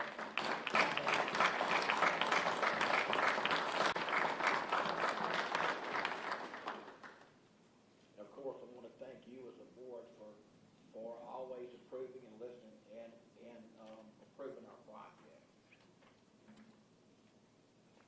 And as you go through the list, if you've got any supplemental questions later, just give me an email. But anyway, thank you so much, Chair Pierre. That is all the items I have. I was trying to make it as quick as possible Janae. All of the items have been reviewed by system staff and outside legal counsel and are recommended for approval. Of course, if any member has a question or wishes to discuss any of these items, please let me know. So, no questions or comments from the board? Any questions or comments from the public? All right, thank you. If no one refers further clarification of the agenda items, may I have a motion and a second to approve items I-1 through I-10? Moved by Supervisor Noble, second by Supervisor Lozada. All those in favor say aye. Aye. Any opposed, nay? Thank you. Motion passes. That concludes the business of this committee. Thank you, Ms. Spear. Before we go on to the next committee, and give some privilege to Dr. Gallo. Thank you, Mr. Chairman. First, I'd like to recognize Greta Carter, who is the daughter of Lamore Carter. Growing up as a kid, I thought everyone had the provost living across the street. I didn't realize how privileged I was to live on Richmond Drive with so many accomplished academics. And certainly I'd like to recognize Greta. And again, we named the foyer in Charles P. Adams today after. So wave your hand, Greta.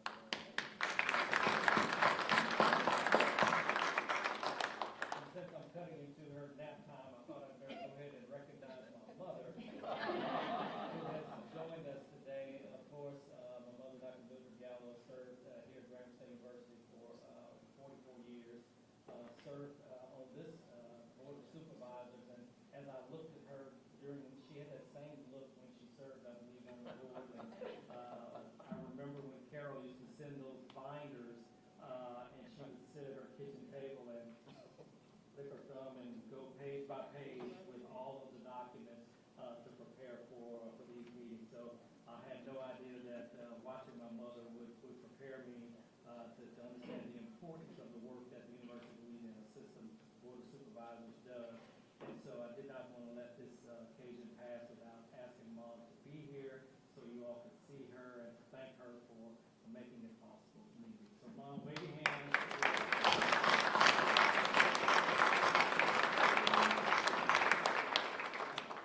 Since I'm the baby of the family, my two sisters are also here, Loretta and Daphne. So they'll thank you, Mr. Chairman. Thank you, Dr. Gallo. Mr. Lozada, Finance.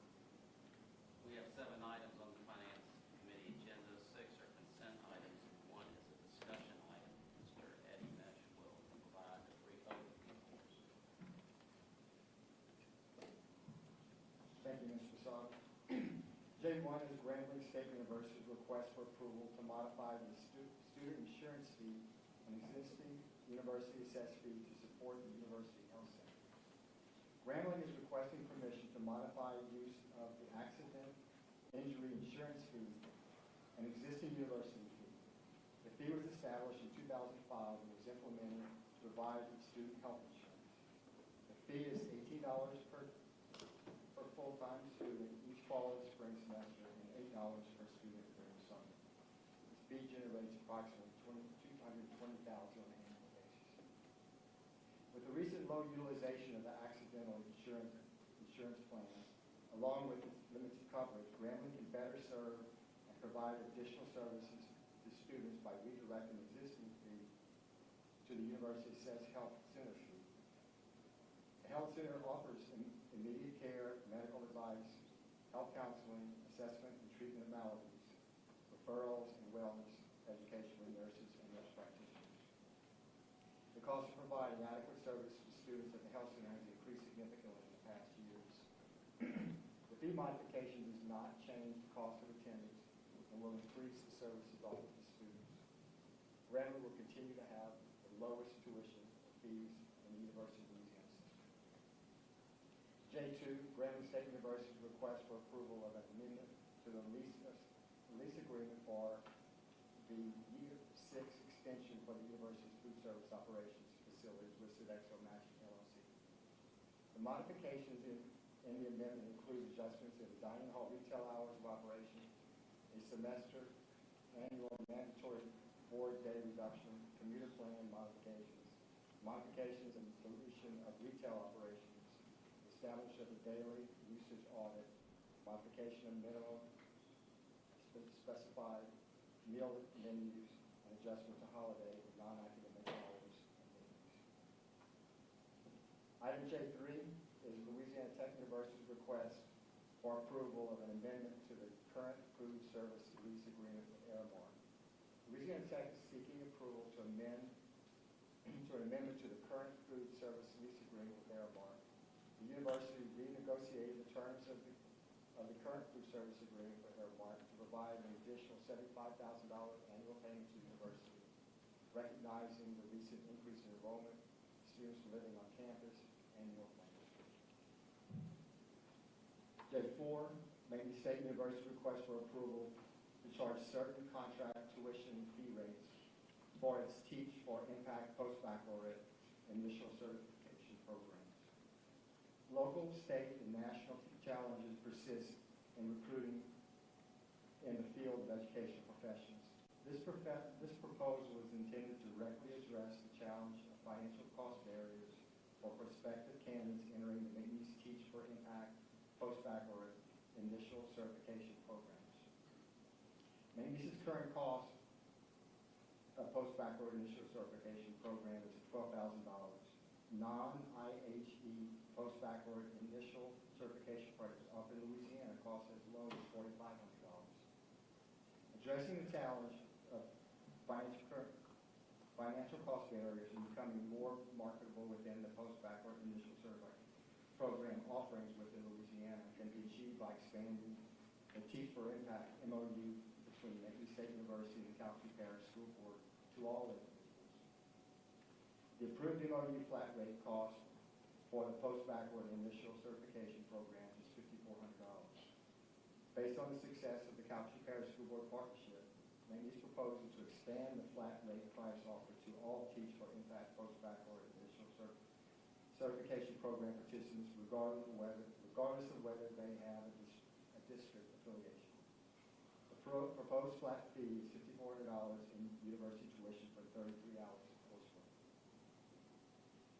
The University of item J5, University of Louisiana at Lafayette's request for approval of a student housing rate for students residing in hotel rooms. The University of Louisiana at Lafayette is requesting approval for the university to charge a different student housing rate for students who will be residing in local hotels, which is a different rate from student housing rates previously approved by the board for students residing on campus housing. By July of this year, the UL Office of University Housing had over 600 students on the student housing wait list. To address this issue and retain students, the university decided to partner with off-campus hotels to accommodate most of the students on the wait list. As a result, the university entered into a master lease agreement with 2 hotels. The agreed-upon rate is $71 per hotel room from August 17, 2024 to May 18, 2025. Each room is designated for double occupancy, resulting in a student rate of $35.50 per student. To cover additional operating costs, an extra $49.75 per semester has been added to the room charge. Therefore, the total student per semester cost is $4,934. J6, University of Louisiana Systems request for approval of fiscal year 2024-25 operating budgets, including organizational charts, undergraduate, graduate mandatory attendance fees, scholarships, and system shared costs.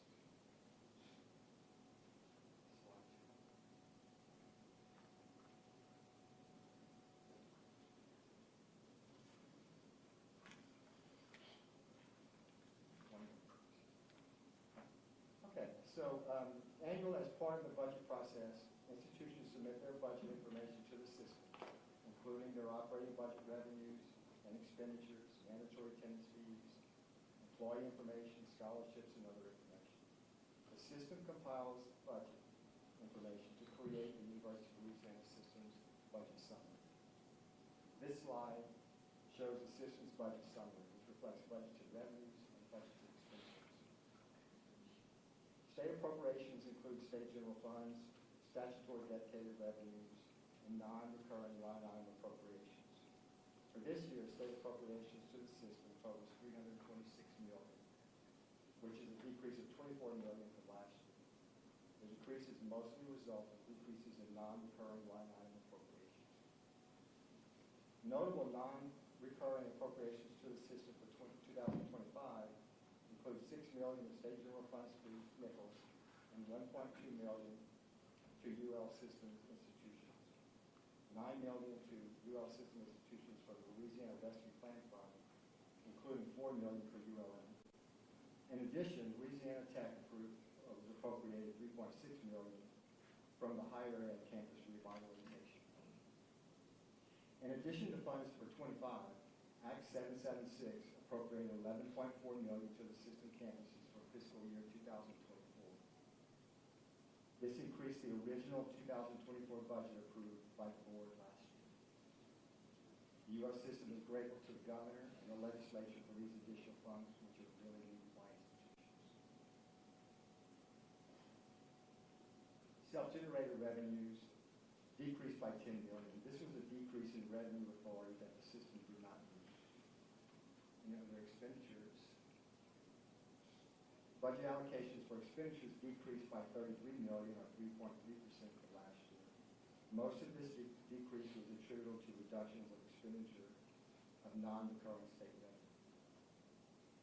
Operating services decreased by $8 million, mostly from a reduction in budget authority, which is not meet actual collected money.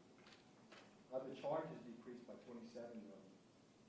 This change was mostly for 2024 expenditure of HB1 line item appropriations to ULL for research, which ended in 2024, and Louisiana Tech moving scholarships to other institutional funds. It should be noted that budget self-generated revenues represents budget authority, not actual revenue collected. Budget authority only represents authority to spend revenue should it be collected. Of the $998 million in revenue budget authority, campuses estimate they will actually receive $933 million of available revenue to fund their budgets. Corresponding expenditure authority represents authority to spend revenue authority. Of the $998 million of expenditure authority, campuses have budgeted $963 million for actual expenditures. Most campuses continue to report a need to use reserves to fund their own operating fund budgets. Like last year, these institutions will need to continue to pursue additional revenues and/or reduce expenditures to reduce their dependence on reserves and achieve sustainable budgets. In particular, the UNO operating budget reflects a $14 million deficit at the beginning of the year. Since the beginning of the year, UNO has been working to reduce its expenditures, mostly through the removal of vacant positions from the budget and by not filling certain vacant positions as they occur. UNO will need to accelerate these efforts in reducing expenditures during the fiscal year to achieve a balanced budget by the year.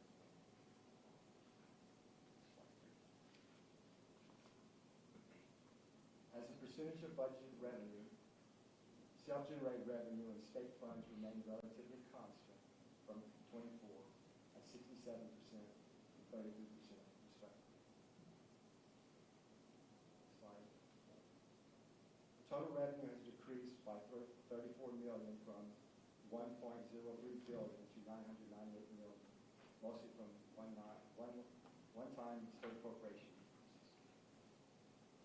In slide 5, self-generated revenue decreased by $10 million from last year. ULL reduced $10 million of revenue authority that it did not. In slide 6, this chart shows $24 million decrease in state funds for non-recurring state funds received in 24 but not in 25. Slide 7, average tuition and fees have remained relatively constant. The board has not had tuition and fee authority to increase tuition and fees in the past recent years.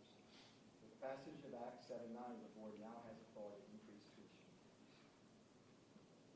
And slide 8, finish pie chart. Personal services still makes up about 69% of the total budget, and other areas of the budget make up about 31%. Personal services were about 66% last year. This completes the consent items, Mr. Casal.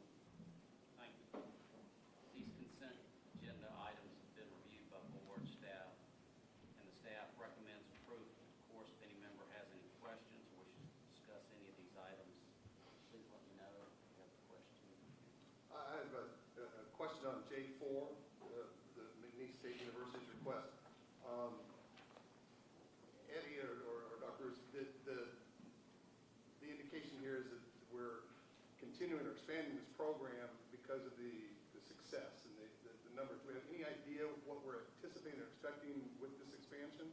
I mean, how percentage growth or anything that can give me a sense? And the reason I pose the question simply is I'm very impressed with this program. I really like the flat rate concept. I want to commend McNeese for doing what you're doing and figure out if there's other ways that we can continue to do or exercise in other campuses or other ways to do it.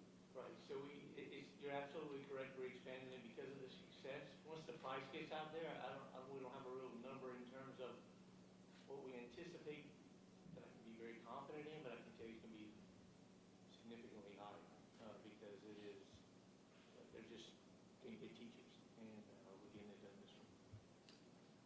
I wish I could have a better answer. No, until the price, that's until fine. In terms of what does this flat rate do in terms of your expenses? Are we making expenses where it's a Yeah, the model is scalable. The way we have it now, the model is scalable. Obviously, there'll be a stair-step function at some point, right? But we think we can take on the additional demand pretty quickly here. I think we'll have additional demand pretty quickly. Well, I commend you. Thank you. Thank you. Any other questions? Yes, I want to go back to D5, the housing situation at University of Louisiana Lafayette. I'm sure what is being done now is responding to the need. What is the response to how we, fix the long-term problem? Because this will not fix the long-term problem. Yes, sir. I think ULL is looking into the future and determining just how many additional housing beds that they will need. ULL is here to. That's a good response. We're looking at options of adding additional spaces on campus. We want to make sure that this is a trend and not just something that's happening. One of the phenomena is that more upperclassmen are staying on campus who used to matriculate into apartment complexes and that sort of thing. And so they're putting downward pressure with a growing freshman class, and that's what created the backlog this year. So we're hoping to address that and some other strategies before we build anything else. What's the difference in cost between on-campus versus those that are staying on campus? It's different. They're two different locations, and they're different. I think it's around 50. It depends. There are lots of different type units. It would vary, but this is more expensive. We're authorizing a different charge for housing on campus. The number is $4,931 compared to what? If they're staying in traditional housing on campus. It depends on the unit. I've got some that kind of look at. It can vary. I mean, some are 37 up to 45. I'm not familiar with these individual units, but that's a schedule of what was approved by the board last year. About 45, 47, about $200 difference. Now, we are offering some waivers and some scholarship programs for some students.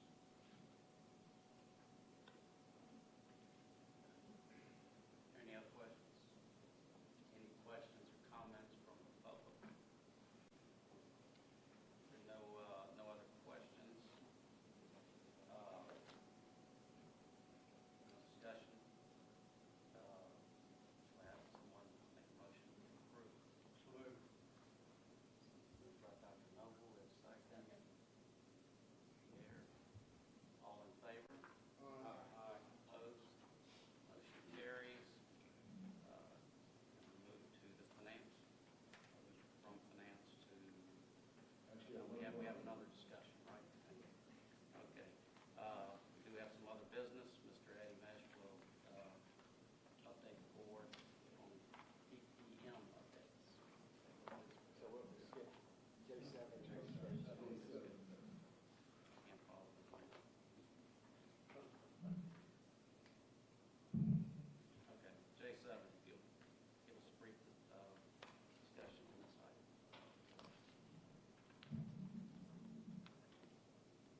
J7 is University of Louisiana Lafayette's request for authorization to commence with governmental approvals and preliminary planning for development of a university initiative to improve the university's utilities, infrastructure, Raging Cajun Facilities Incorporated. The University of Louisiana Lafayette, through Raging Cajun Facilities Incorporated, a private nonprofit corporation whose purpose is to promote, assist, and benefit the university, plans to finance improvements to the university's utility infrastructure including solar energy improvements, central plant upgrades, improvements to campus buildings that are expected to include air handling units, lighting upgrades, building automated systems. The university is seeking a conditional approval of the Board of Supervisors to commence with submittal of governmental approval for the execution of leases with the Raging Cajun Facilities Incorporated in connection with acquisition, construction, renovation, improvement of repair and utility, or repair of utility infrastructure, energy plants, buildings and related facilities for the benefit of the university.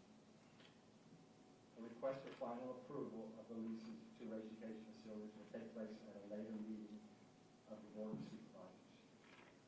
The university, through Raging Cajun Facilities, proposes to use proceeds of revenue bonds issued through the Louisiana Local Government Environmental Facilities and Community Development Authority to finance a portion of the project.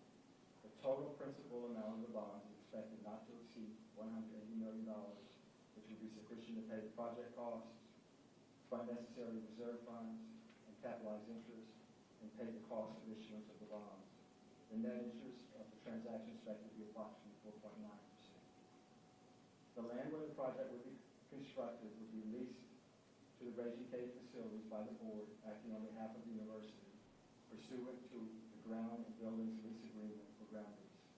The completed project would then be leased by the corporation back to the Board, pursuant to an agreement lease with an option to purchase the facilities lease in return for lease payments that will secure the bonds. Annual debt service for the proposed bonds would be secured and payable from lease payments paid by the Board on behalf of the university to the corporation pursuant to the facilities lease. The payments would be derived from the lease payments paid by the Board on behalf of the university to the corporation, which would be derived from the general revenues of the university. It is anticipated by the university that the utility savings resulting from the project will pay for the lease payments pursuant to the facilities lease.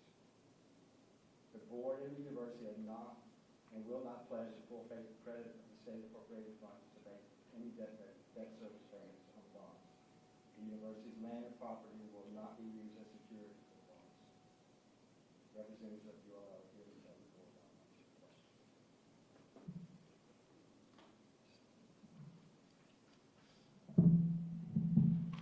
Thank you. That was a very good overview. We want to give you a briefing on this project. It's a major project for us, and it's a little bit different than others that you may have seen or that you're likely to see. But I think that it's going to work real well for us. I have with me some campus people, Gretchen Vanacore, who's our Chief Sustainability Officer, Scott Abear, who's our Facility Manager, as well as Lauren Sisson and John Mayu from the Sisson Group, who are advisors on this project and have been working with the state and others. Acadiana has long been kind of a hub of the energy industry, and a big part of our economy. But the university has developed over the last couple of decades some pretty significant alternative energy expertise in our faculty. And we've looked for several years at exploring opportunities to try to implement some of those strategies on campus. So this is more than just an energy efficiency program. This is about sustainable development, experiential learning, leveraging our existing academic programs, providing opportunities for interdisciplinary development research.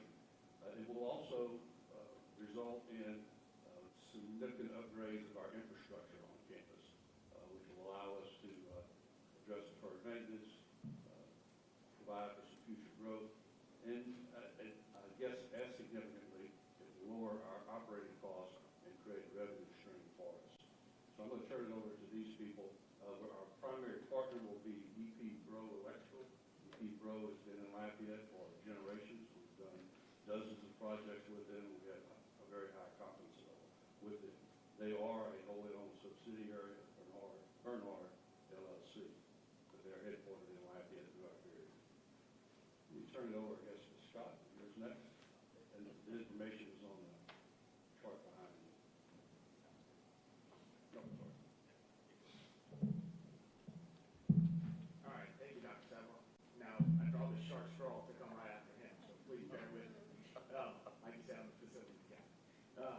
one of the things that we wanted to mention was I want to kind of walk you through a brief overview of what the project structure looks like, along with what the scope of work is going to be for the project. So first off, the project is going to be for a term of 30 years. The anticipated construction or implementation period is going to be about the first 3 years. The following 27 years are going to basically take care of the operating portion of the project. So one of the things that I wanted to discuss with the first 3 years is basically that the transaction will be financed by the university utilizing RCFI, or education facilities, using tax-exempt funds. What this allows the university to do is basically we would own the energy projects. We would contract with EP Pro to go ahead and design and construct the energy projects for us. Towards the end of the implementation period, one keynote to realize is that due to one of the main scopes of this project, which is a solar improvement or investment in our university, we will receive a solar investment tax credit in an amount of about $21 million, which will be coming directly to the university to be applied to the project.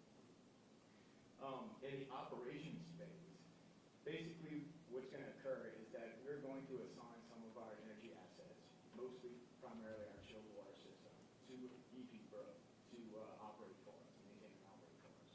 That's going to, in doing so, they're going to provide some OEM warranties for new equipment that they purchase, along with extended warranties, which are going to basically carry out the new equipment or existing chilled water facilities through the duration of the project, the 30 years.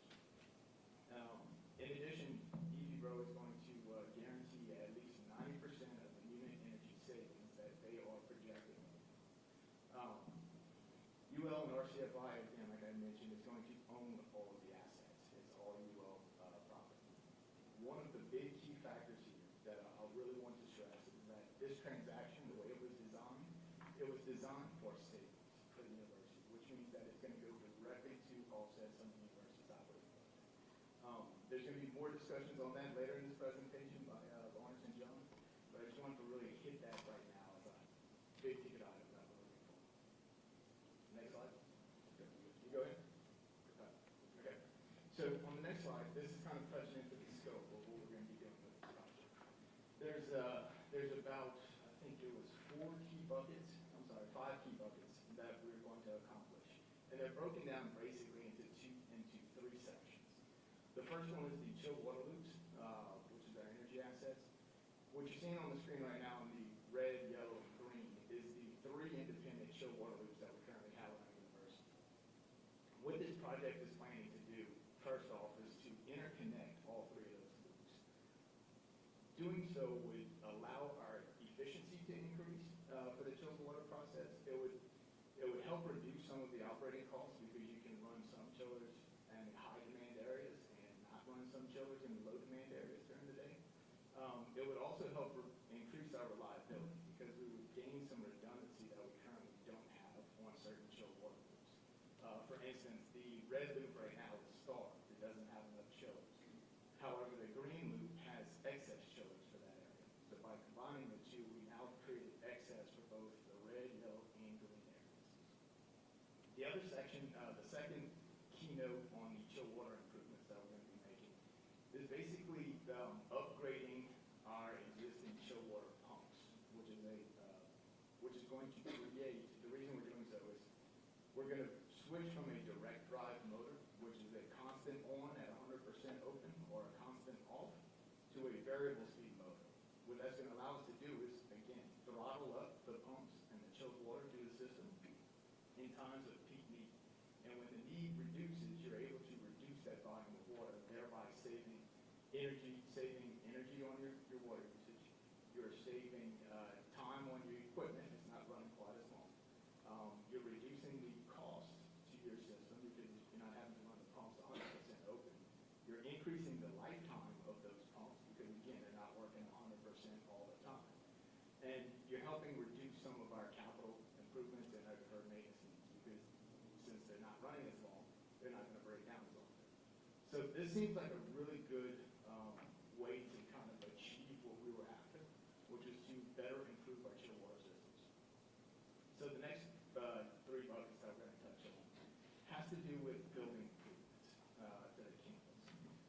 So what that entails is, first off, coupled with the chill water improvements, we're going to make some air handling improvements. What that does, just like the chill water pumps, by changing out the drives or the airflow motors on the air handling units from a direct full open to a variable speed type operation, you're again able to improve some of the comfort in the rooms because you can crank up the air when you need it. Like a big room like this, you can open it full throttle. When it's half size, you can run it half speed. That again, just like the pumps, it creates a lot of savings and ways that we can reduce the energy usage on campus. The second thing that we're going to do in this one is going to be upgrading all the lighting that has not yet been converted to LED. We're going to convert them to LED. We did a full campus assessment and we've identified probably about 30% of our buildings that we have not been able to convert yet. We're going to go ahead and convert those to LED in this project. That's going to create, again, some energy savings. It creates longer lifetimes for our equipment, and the lighting quality is so much better as you'll all have experienced. The last thing that I'm going to discuss is going to be the water improvements that we're going to make with this project as well. What we're going to be looking to do here is basically change out all of the older fixtures, older toilet fixtures that we have on campus, which are around a 3-gallon to 3.5-gallon per flush fixture, with a more economical and more energy efficient fixture, which reduces it to about 1.3 gallons to 1.5 gallons per flush, a significant reduction. What that's going to do is help save us on our water costs. It's also going to multiply and help save us on our sewer costs as well. Because as y'all know, the sewer costs are relative to the water costs. So that in itself is kind of the main building improvements that we're going to do. The last section, I'm going to turn it over to Gretchen to kind of go into more details, is going to be our solar improvements. Thank you. So the final proposed scope of improvement section is investing in solar energy for our campus. We currently have a 1.1 megawatt solar lab on campus that only covers a very small amount of our energy needs. The rest of it is purchased from a local utility company from a coal-fired plant. This project is approximately $75 million. We have worked over the last 2.5, 3 years very strategically identifying the best locations for these solar panels. We have approached this from the start that it is not just a construction project, but this is an opportunity to leverage our existing research and curriculum programs on campus and provide experiential project-based learning for our students. So it was really important for us from the start that we identified key locations for these panels. The project is designed to offset all of our forecasted energy usage. This is on a net basis, so the project that Scott was describing prior to this will reduce our energy usage by about 24%. This will cover the delta. It is guaranteed to produce about $4.5 million in annual savings for our utility bills. The solar panels were selected specifically to maximize our income tax credit by choosing a local, and by local I mean it's in my area, right in our own backyard. First Solar is a industry partner and a domestically produces panels, so we will qualify for an additional 10% in income tax credit. We do get a little bit of a haircut on the total tax credit, but the finance guys are going to explain that in more detail. And then, as I said, we were very strategic in identifying where these locations would be for the solar panels. 24 megawatts of solar is a lot of coverage. So we strategically designed it to adapt existing structures on campus and minimize the use of undeveloped land, preserve that for other purposes that are core to our mission. So we'll be covering all 5 of our parking garages with canopies, as well as several surface parking lots. The land-efficient ground-mounted arrays that we have identified are relatively new technology that would use 1/3 of the space compared to traditional typical systems that you see in large-scale utility-scale solar programs. And then we're utilizing existing large rooftops on our campus. The image there is a rendering showing our athletic performance center as well as the south end zone of Lourdes football stadium. As I mentioned, we thought it was important to impress upon everyone that this is much more than just a construction project for our university. UL Lafayette has a long history of prioritizing sustainability in our operations, our academic and research mission, as well as integrating it into all of our campus and community engagement strategies. For this, we've been recognized by many different organizations. We are Tree Campus, B Campus, Bike-Friendly University. We've received a green ribbon from the U.S. Department of Education, and we're one of only 274 universities in the country to receive an HE Stars rating for our sustainability efforts. However, one area of our operations where our academics and research in sustainability goes far beyond our current abilities to operate sustainability is energy. As I mentioned earlier, our Part Lab is 1.1 megawatts. That solar energy lab is one of the primary reasons, the expertise that goes along with it, that we've just received our largest research grant in history, the $110 million HERO grant, which expands upon solar energy and looks to using it for resiliency purposes in the face of natural disasters. That lab covers a small part of our energy needs currently. Once we expand to the proposed scale that we are looking at, we expect to be able to elevate these educational opportunities into interdisciplinary experiential learning opportunities for architecture students, engineering students, by business and finance students, and by integrating our ecology center into the program, our ecology and natural science students as well. EP Pro will be providing real-time case studies, real-time data for all of our students to use and our professors to study as well.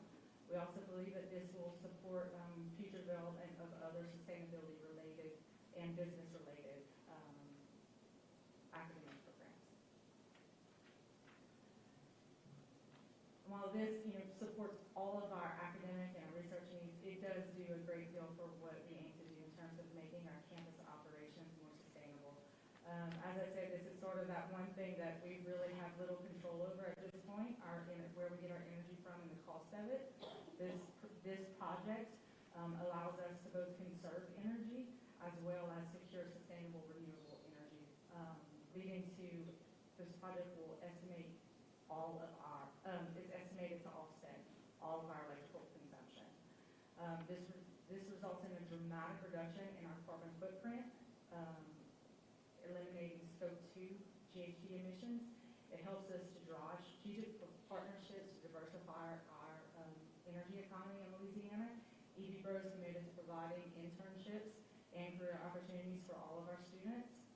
And the locally sourced panels from First Solar, a new $1 billion solar panel manufacturing facility in New Iberia, also provides students with opportunities to gain high-skilled labor opportunities and stay locally. Finally, this project will really move the needle for the university in terms of our competitive position with sustainability. Upon completion of this project, UL Lafayette will be the largest on-site solar generator among all universities in the United States. We'll be a national leader among public universities in terms of carbon neutrality. We expect that this project will also elevate the university to an HE Stars rating, making us one of the 10 universities in the country.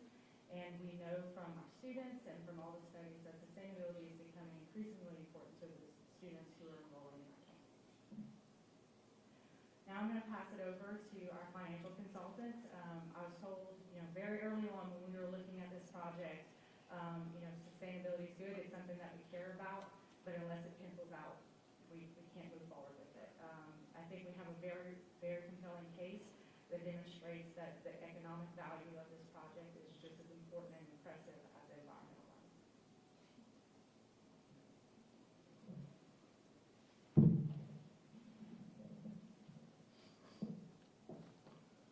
So now that you've heard a little bit about what the university is planning to do and sort of the project side, Lawrence and I are going to try our best to explain to you financially how these pieces all fit together. This diagram on screen breaks out the buildup of operating budget savings in for those who I've had the chance to speak with before about this project, we have pounded home the fact that, as Gretchen mentioned, the projects are good in and of themselves. There are plenty of benefits to the university, but we have to have a project that at least pays for itself, and hopefully is also producing some savings to the operating budget. The blue boxes that you see on screen represent decreased costs for the university. The largest driver of that is through utility savings. From solar production, obviously if the university is generating its own electricity, then that is spinning the meter less, and they will be buying less kilowatt hours from their utility provider. Similarly, if they are changing out light bulbs and variable speed drives and those sort of energy efficiency projects that Scott talked about, that's also going to reduce the amount that the meter is turning and the amount of electricity that's being purchased from the utility provider. By turning over some of the operations and maintenance and also becoming more efficient in that, but turning over some of the O&M to EP Bro, the university will be eliminating some of those O&M costs that it currently pays for. So the combination of those items, utility savings and the O&M savings, are the blue boxes that decrease costs. As you move over into the green boxes, these are the increased charges for the university. We certainly have to pay EP Bro in order for them to provide the ongoing O&M. And we also have a debt service charge that, since the university would be financing and owning this project on its own.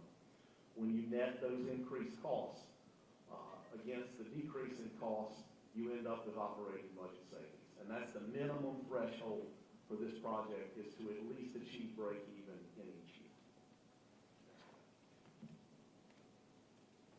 So a few features of the transaction that we wanted to highlight for you. One is a assurance of the reduction in purchased energy. We're anticipating that the university would have $6.8 million in reduced energy costs. You can see the breakdown here. The largest component, about 2/3 of that, comes from the solar generation, and about 1/3 of it comes from the energy efficiency projects. Now, very importantly, EP Bro is going to guarantee 90% of those energy savings once they're completed. That guarantee is based upon the units of energy. So if we're talking about electricity, it's a guarantee that there will be a reduction in the number of kilowatt hours that the university is purchasing. Those savings, the university has retained an independent technical advisor that represents only the university's interests, who are going through and vetting these projects and vetting all of those savings. That savings calculation will take into account the units. The university will retain the risk as to what the commodity price is, what they're paying the utility provider, but I would note that that's a risk that they already own today. By reducing energy consumption, this actually acts as a hedge, and so it reduces the university's exposure to increasing electrical rates in the future. Next slide. This spreadsheet sort of lays out all the different pieces to what I just went through verbally. The first three columns are the debt columns. So we have to finance the project. You have gross debt service shown on that. We have some capitalized interest during the construction period. There is a debt service reserve fund that will have some interest earnings. And so those three columns represent the charges that we have to pay along with credits for the debt. The fourth column is the solar ITC, which was mentioned a little bit earlier. Under the federal statutes, the university is eligible for a cash payment investment tax credit relative to the solar project. That is a check that will be cut from the federal government to the university once those solar projects are placed in service. We plan to take those solar tax credits and pay down the debt as soon as those are brought in. The next column, the guaranteed energy savings, this is the 90% guarantee amount that EP Bro will be guaranteeing. You then have the O&M savings, less the EP Bro charges, and then finally in the latter columns out there you have the unguaranteed portion of savings. The far right-hand column is really the one to key in on here, the total savings. You can see it, at least based on current estimates, is a little north of $1 million a year after construction. We may have some things that move around here and there. We certainly don't know what the exact final financing interest rate is. That's a moving target.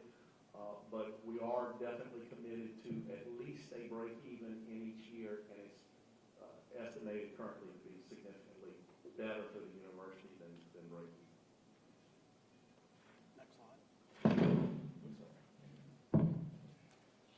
So Lawrence Sisson with the Sisson Group. So I want to point out a very notable feature, but before I do that, what I hope you've experienced is the different members of the team here, because this has been a 3-year negotiation, and our job is the finance. And Mr. Chairman, and Dr. Clark, if you know that when we had the opportunity to sit down, the first time I did this to Gretchen, I was like, look, I'm not worried about the green stuff. And I didn't mean to offend her by that, but the different roles that we have has been really unique, right? Because we have facilities that's focused on facilities, and there's a natural tension between facilities and finance and sustainability and finance. And so it's been a team work where we've got a leader that put us in a room, and then we all bring our tensions to bear, and this is the product that we brought to you. And so we like the way that it kind of got split up between all the parts here, because our part was literally finance. And it's just been recently where I've got excited about the green stuff. And so the reason that we're sitting here today, though, the most notable feature of this is the bond structure that's created to where we're going to finance and own everything. That brings to bear so much. Number one, it saves $40 million just over the taxable structure that you normally see in a concession deal, right? A concession deal, the provider would do the financing, he would bring the financing to bear, and it would be at a taxable rate. The structure that we've come up with, we're going to use the tax-exempt bond market, and so there's significant savings right there. And that's key for a couple of things. One, not only the savings, the termination provisions completely change, because once we own the equipment, then when termination occurs, there's no make whole on the debt, make whole on somebody else's financing. And so this is when we got comfortable that this could be a transaction that could really be significant. And so if you turn to the next page, please. So what we're asking for today is for you to allow us to go forward and to get approvals from all of these agencies here. If you see the second one that said S&B bond rating evaluation, before we brought this forward, we went through a mock rating with some, in the old school called a shadow rating, where we went to the rating agencies and we laid out this entire program what we presented to you and the financing structure, and asked them, okay, how will you view this? Is this something that you would view positive? Is this something that you would view negative? Is this something? And so the rating agency came back and gave us a positive review that this is correct, positive. And so before we even brought it to you, we were going to make sure that we got it vetted by the rating agency that would come in and look. And so now we're coming before you and asking for you to allow us to go and to get the approvals from these other boards. And as you can see, we had 9 approvals to get. So in our world, when we call it murderer's row, when you have to get the division to look at it, the bond commission to look at it, and JLCB to look at it. And so we will have this project extremely vetted by some really intense scrutiny from some of these boards. And so, we're excited about the transaction. I'm actually excited about all the sustainability things, because now I'm looking up and I feel comfortable that this is a very good and responsible financing. And so I'm actually going, yes, this is great for all other kind of things. So all those benefits that can come to the university, they aren't baked into the financing. It's not like we're saying we're going to gain 100 more students or 200 more students, and so the revenue we're going to gain. This is purely on what we have now. And so the ask for today is to give us the approval to move forward so that we can go and get these other. And then on October, we would come back for you guys to sign off on the final. Next slide.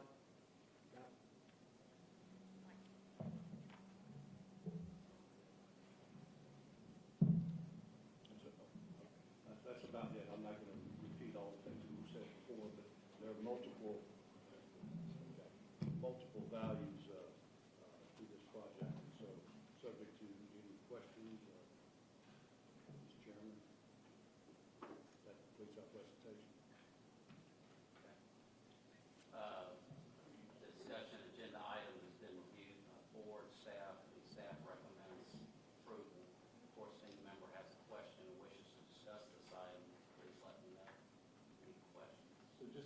here, this is more of a resolution allowing the university to proceed with steps that are necessary ultimately being included. It would come back to us before proceeding by the approved by us. Yes. So yeah, this is a great project. It looks like very ambitious. Certainly if it works, it's going to be fantastic. But I guess my question is who's taking the risk if for some reason we don't see decreased energy consumption? Is the university taking the risk on this? State? Great question. Great question. So I mentioned in the discussion that EP-Bro will be guaranteeing 90% of the energy savings that are in there. So they're taking on the vast majority of that risk. And we anticipate that even with the guaranteed savings alone, it still will be break even. You add in the unguaranteed savings, it gets even better for the university. And as an additional protection on the front end, we do have the independent technical advisor who is looking at these projects and going through to get a comfort level that those savings will be there. Also, solar is the largest component. It comprises 2/3 of the savings that are out there. And, subject to, we know what weather averages are and how long the sun shines a day sort of thing. Solar is really a known quantity in that regard. There's not going to be a whole lot of variance in what solar panels put out. So between all those items, we feel very good that this will be a very steady level of savings that doesn't carry a big risk component for the university. Yeah, just wanted to follow up. You discussed that the savings, particularly the tax credits, will be used to pay down the debt. So will that be in the documents, the final documents, that'll be guaranteed? Yes, it Those will tax be savings required are under the bond documents that that's the only purpose the tax credit. Perfect. Any questions? Any other questions? Just a quick follow-up on Supervisor Noble's question. Being a non-fiscal kind of person, when you talk about guaranteed savings, are you talking about the energy savings, or are you talking about the monetary dollars associated with those savings? And so if there's an increase in cost, we may still have savings of energy, but it might cost us more. Is that correct?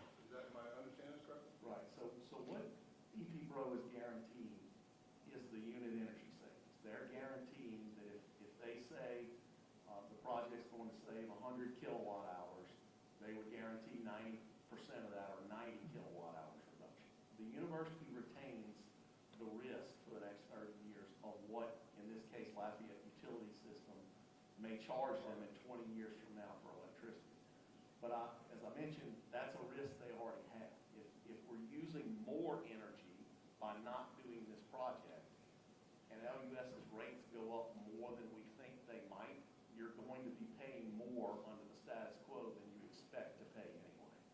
So by doing an energy savings project that is reducing the kilowatt hours that you're purchasing, you're actually reducing your risk as to how that LUS rate might change in the future. Any other questions? May I ask you, you're using this money to buy a lot of equipment, you're replacing a lot of equipment, a lot of updated, efficient equipment. With your financing it over 30 years, can you talk about how the life of the equipment and how that relates to the bond issue? Sure. I'll start. 30 years. I'll start and then maybe turn it over to Scott. One of the things that Scott's staff, as well as the independent technical consultant, is looking at is the useful life of all these different pieces of equipment that are in the project. Those pieces of equipment are not all exactly identical. You're going to have some that are a little longer than 30 years, some that are a little shorter than 30 years. So they are looking at the average basket of all the assets that are being purchased. And as I tell people, just like if you could find someone, a bank that would finance a car for you for 30 years, that's probably not a wise financial decision to make, because we all know the car is not going to last 30 years. And we don't want to still be paying for the first one when we have to go and now purchase a second one. So in banking finance world, that's called asset liability matching. and that is something that staff and the tech consultant are looking at. I don't know if Scott has anything to add. I can add a little bit if you want me to. So first off, this is where the conflict that they had, that the finance team has brought up, right? Because I'm scrutinizing this to the T. I want to make sure that whatever we put in right now is going to last us the duration. We're trusting you to protect us. And trust me, that's why I'm here. That's right. I can tell you that right now. So one of the Count things, on you. yeah, gotcha, sir. So one of the things that we have really looked at is, like John has said, we hired a third-party independent testing advisor to scrutinize this. I also have an independent mechanical engineer on staff scrutinizing this, and I personally am scrutinizing this as well from a previous general construction background, civil engineering background, and also architecture background. So I'm looking at this very, very hard. One of the things that we discovered is exactly like John had mentioned, because you're buying several different pieces of equipment, they have variable different lifespans, right? Some of them are 8 years, some of them are 15 years, some of them are 25 years, some of them are 40 years. So what we've done is we've really gone through and scrutinized the ones that are not going to make the 30-year cut. And what we have baked into the project, and what I mentioned previously, is that we are asking EP Pro, and they have agreed to, it cover the manufacturer's warranty to the 30-year mark. If the manufacturer's warranty does not cover 30 years, they are going out and getting an extended warranty based off of those items to extend it to the 30-year mark. So we're guaranteeing ourselves that the equipment that we're going to be buying is going to last us all the way to at least 30 years plus some. We're always looking at a little bit of cushion. We got some huge buildings, so I'm looking for about 35, 40 that don't tell me. So I feel very confident that we're covered in that third issue. I hope that answers your question. It does, and the university owns the equipment. Yes. Even forever. Forever. It's all ours. Just have one brief follow-up question, that is, can we repeat the process of exactly what happens today, what happens the next event, et cetera? Sure. So Or whomever can answer that question. each one of these other agencies that are listed on the board here, they're not the university, they're not the board. And so they generally will not undertake action until they've seen that the underlying entity has taken some action. At the same time, we understand that the board wanted some more final information before you passed upon this as a final matter. So what's before you today is, call it a preliminary authorization or whatever terms you want to use. It's a preliminary approval that gives us the authority to move forward and apply to these other entities, okay? So that they will see your official action, they can take their steps. But what you're doing today does not in any way whatsoever authorize the university to close on this transaction, okay? We have to come back to you in October with further final details. If anybody has questions in the interim, if you advance those, we'll have all the details of whatever you want to know to be able to pass upon this in October before there is a final close. So we're voting today to continue the process for future approval, right? Yes, sir. Everybody understand that? So there's no other questions, no comments from the public. I'd ask for a motion and a second for the approval to continue this process for item J7. So moved. Second. All in favor? Aye. Opposed? Motion carries. Thank you. Thank you. Thank you for all your information. Quite a project. We have some other business also. Mr. Eddie Mesh, one more time. Now it's time for the update. I just wanted to update the board on some PPMs that we're working on. We're amending 2 of them, and we're creating 1. First is a personnel policy that will be amended. The current personnel PPM provides campus presidents with provisional authority to approve certain categories of personnel actions. One such authority is for presidents to approve new positions, the assignments, promotions, and replacement of vacant positions as long as the personnel action does not exceed 10% of the budgeted salary. If the personnel action exceeds 10%, the policy requires advanced staff approval. To provide campus presidents with additional flexibility, staff is planning to remove the 10% limit. For each board meeting, staff will continue to review all personnel actions submitted to the board for ratification. Also, with the student with debts policy, the student with debt policy is being amended to reflect changes in the federal student financial aid regulations. The PPM will be changed to include the following. An institution may not withhold an official transcript or take any other negative action against a student related to a balance owed by that student resulting from an error in the institution administration of the Title IV head programs. Any other fault in misconduct by the institution or its personnel. The second part, an institution may not withhold a transcript on a student's account if the student has, 1, received Title IV HA funds, and 2, all institutional charges are paid or including agreement to pay at the time the request is made. And the third is a new PPM that we've created to comply with some recent legislation and a revised statute 173351. The system has created a new policy required by the statute.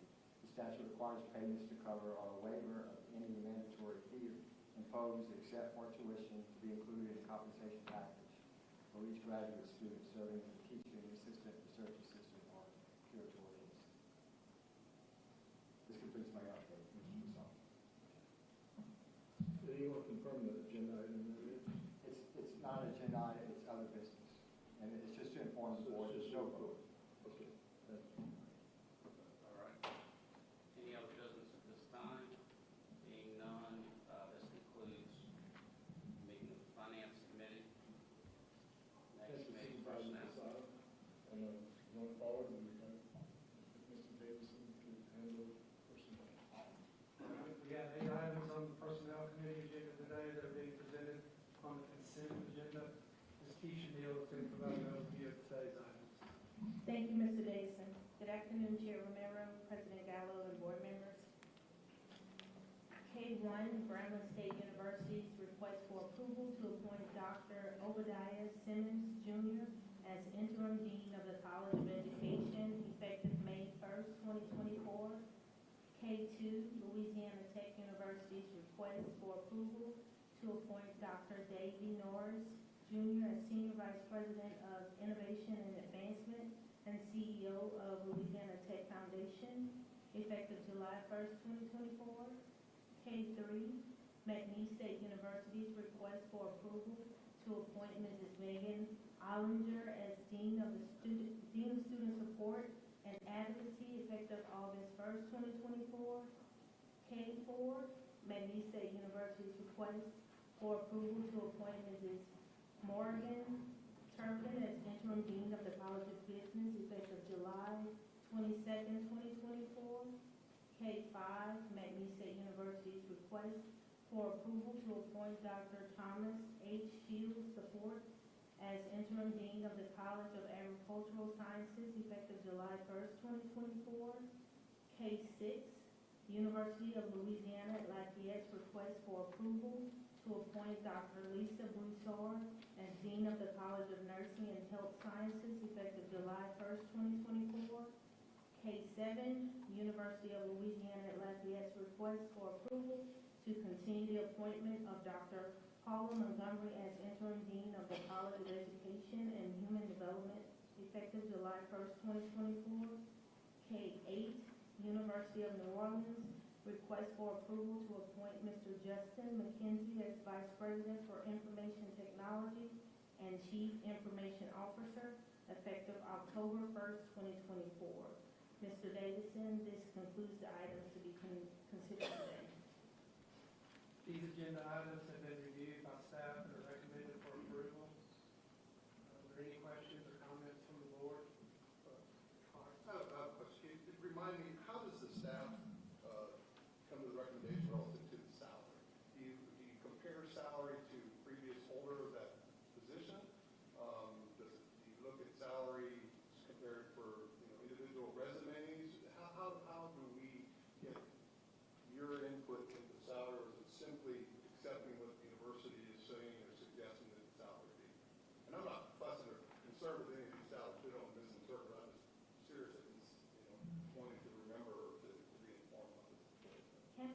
do look at the salary ranges at each campus to make sure that they're staying in within most of the time. Senior staff in the office also reviews everything that comes, not just me, myself. So everything is, before it's fully approved, everyone there looks at it also. And so but the range for the most part is based on the salaries between all 9 institutions. They gauge it that way, so they do an average. But sometimes there may be a difference in there, but then there's justification provided by the institution. Okay, so a range for an increase or decrease from the previous position is determined by all 9 campuses for similar position titles? Yes. So, for instance, let's say our office, if we were a campus, you would look at the salaries from each 9, from the other 8, to see what that particular colleague was making, and that's how they would gauge, are we evenly, is there a disparity in the pay, if you're hiring, and to make sure you're providing adequate pay for that person for the job that they're going to be doing. But depending on the institution, the pay could be more than the average or what the typical campuses use, but there's justification provided. So, Dr. Clark, the campuses are primarily responsible for those salaries and recommendations. So although Keisha and our staff would review those, ultimately the campuses are responsible for managing within their respective budgets. And each campus has a different challenge as it may be to fill certain roles. So, but it ultimately is more of a campus function to set those salaries. I'm appreciative of that entirely. I guess I'm internalizing Supervisor Dunlow's comments in the past, concerned about individuals who suddenly have significant, increases and or decreases, that just kind of come and we just accept without understanding. I'm just trying to get the understanding that there is a look by our staff in terms of actual ranges and comparison, and there is not just simply taking what the campus says they want or need to do, that there is some justification that the system staff is taking in terms of the salary range. And certainly as we go forward, we're looking for opportunities to better streamline, especially personnel, because again, Ms. Dunlop in particular had some questions previously, and she was getting advanced copies of these personnel matters, as you all do. So if there is a different way or a better way that the board would like to receive this information to review in advance, we would certainly welcome that. Or if you want us to provide recommendations, we certainly stand ready to do that. Thank you, sir. Any other questions, comments from the board? Any from the public? All right, if no one other requires further clarification of the agenda items, may I have a motion and a second for approval? Brown moves, got a second. All in favor? The motion passes. Do we have any other business at this time?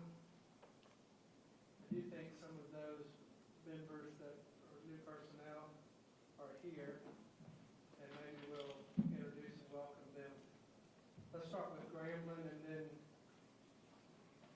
they may not be here anymore.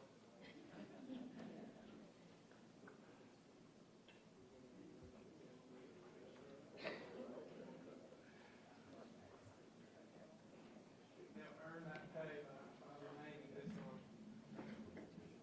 I'm going to take a few minutes to introduce Dr. Obadiah Simmons, and probably you all know him. So Dr. Simmons received his PhD in Educational Administration from Texas A&M University, College Station, Texas, an MAT in Physical Education, School of Education at University of North Carolina, Chapel Hill, North Carolina, and his BS degree in Secondary Education from the Grambling State University. So Dr. Simmons has occupied a lot of positions at Grambling State University. So I'm going to name just a few of them. He served as Dean of Enrollment Management, Dean of Continuing Education and Special Programs, Associate Dean, College of Professional Studies, Interim Athletic Director, Head Director, Department of Kinesiology, Interim Executive Director, Office of Graduate Studies, and Head Director, Department of Kinesiology, Sports and Leisure Studies. He currently serves as Robert L. Piper, Endowed Professor of Health, Physical Education, and Recreation. Dr. Obadiah Simmons. Thank you very much, Provost Walton, to the board chair, President Gallo. I want to first thank Provost Walton for recommending me for the position, and then also President Lamel for approving the recommendation. I look forward to serving yet again in another capacity, but serving Grambling State University. I'm very proud, a lot of exciting things going on, taking place within the college. Most proud of our CAPE accreditation received this year in January, if I'm not mistaken. And so we're looking for bigger and better things. So with the board's approval, I welcome the opportunity, the challenge to continue serving our alma mater. Thank you very much.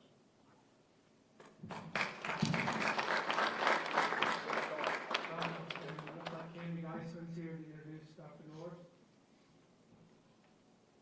I think the appropriate greeting is good evening, Supervisors, Dr. Gallo, Carol. Dr. Henderson had to attend to a matter in Ruston, so I get the pleasure of introducing Dave Norris. In his 20 years at Louisiana Tech, Dr. Norris has created a model for innovative partnerships with business and industry. His work is tangible on our campus, and many of you have been in Tech Point 1 and Tech Point 2, but they go much deeper in this combination of our innovation enterprise and advancement is going to pay a lot of dividends for Louisiana Tech. So we're excited about having our new we call him the Super Vice President, Senior Vice President. It's lovely to come up late during the third hour of a board meeting, so take advantage of that. No, I'll just say it's a great time to be at Louisiana Tech. It's a great time to be in Ruston and in North Louisiana. We feel like we are on the leading edge of innovation and growth opportunities in higher education, and I can't wait to see what happens next and be a part of it. Thank you.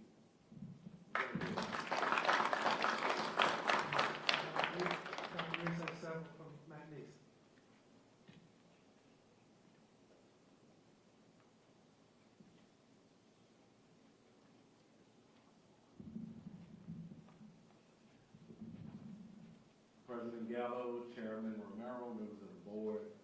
It is my pleasure to come up and introduce to you our new Dean of Student Support and Advocacy. Before I turn the mic over to her, a couple points I want to make. One thing I've learned over the last probably 5 years with everything the system has done to bring individuals from institutions together through board meetings, MLI, system conference, so on and so forth, you have the opportunity to see talent rising. And this is definitely an example of someone who I've seen grow and mature and be molded into being ready for the opportunity she has in McNeese. So kudos to Dr. Berry and Dr. Fields, who I know is the previous supervisor, for being a part of her growth and development. The last thing I will say is a joke that I told when she was introduced to our faculty and staff a couple weeks ago, and I said I would tell that joke here today as well. And what I told our coaches and our athletic director, who was present, I told them that the transfer portal is alive and well in the administrative world also. And I'm glad that I was able to grab this opportunity from the transfer portal to bring this individual to our institution. She's done great things at ULM, which is where she came from. I believe both her bachelor's and master's are from ULM, and she's currently working on her doctorate to be finished this year at the University of Southern Mississippi. So without further ado, I'll turn the mic over to our new Dean of Student Support and Advocacy at McNeese, Mrs. Megan Odener. So good afternoon, and I want to start by thanking the chairman, President Gallo, and the board. I have this lovely statement that I had written, but we have, like Kim said, we're in hour 3 now. So I'm going to skip to the important thank yous, which include my husband, Nick Bolinger, who is present today in the back of the room. Thank you for your encouragement and support, as well as your sacrifice during my professional journey. I'm encouraged by you daily and know that this has been made possible because of your steadfast ability to be my loudest and wisest cheerleader. To my son, Cade Olinger, who is not here, he's just got off the school bus, but he's been my personal motivational speaker. He is an empathetic young man that always knows the words to say when someone needs a bit of encouragement or to feel empowered. So thank you to Cade for being truly one of the best young men I know. I'm going to skip to the thank yous for McNeese. So to Dr. Roos, my dear friend, Dr. Nicholls, and the entire McNeese community, thank you for believing in me and for your support as I have joined the family in Lake Charles. Dr. Roos always makes sure to say that it's a brand new day at McNeese, and I am so grateful to wake up each morning filled with energy and excitement to serve the students and campus at McNeese. Sense of belonging and mentorship has been the focus of my research throughout doctoral school, and it is apparent every time I step on McNeese's campus that we are a campus community that is working hard to ensure that our students feel that sense of belonging. Student affairs work requires looking at the whole student and helping enhance the experiences to provide them with a more holistic understanding of the things that they are learning in the classroom. I am honored to be given that opportunity to serve our students at McNeese to help ensure their success after graduation. So thank you all for your time today, and of course, go Pokes.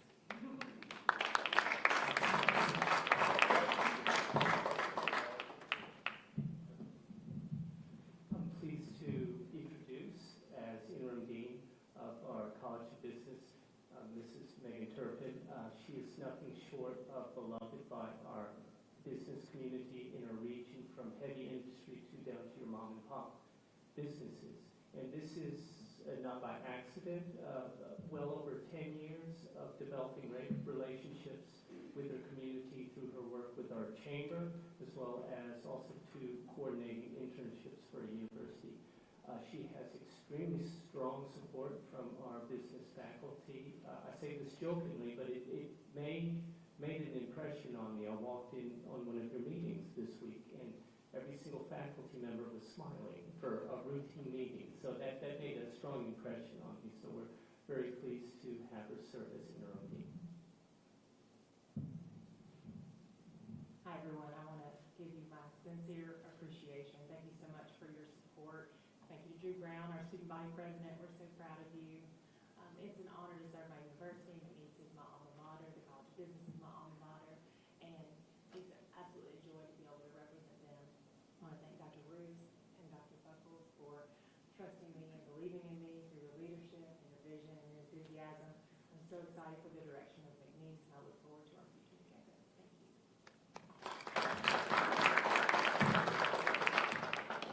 And also, I'm pleased to introduce our interim dean for agricultural sciences, Dr. Thomas Shield IV. Like Mrs. Turpin, well embedded within our rural community, well respected. Also to highly engaged with our teaching farms that we have. When I went out to learn more about our programs and our farms, our farm managers and our researchers out there, without solicitation, one of the first things they would say, Dr. Shields is here doing this, helping this. He brought students here to engage them in this research. So I'm very pleased to introduce Dr. Thomas Shields, animal scientist and active researcher, and consistently high teaching evaluations. Dr. Thomas Shields.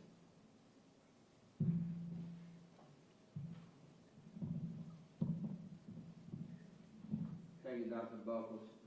Your faith, as Morgan said, your trust in it, for that recommendation, I certainly appreciate it. Of course, to Dr. Roos as well for a whole new date. And that's, I think, particularly in agriculture, when you start off and I guess you start living it when you're coming up and you're still in diapers.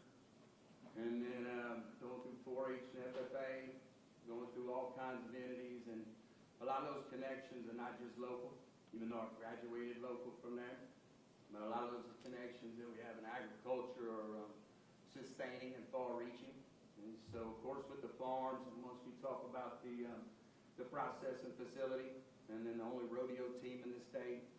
So there's a whole lot of vested partners, I guess, and others that you kind of have to sit here and police and take care of and make sure you massage them the right way here or there. And so it's certainly been a challenge. But as I said earlier, go folks. Appreciate this opportunity and appreciate y'all here and the opportunity to be here today for you.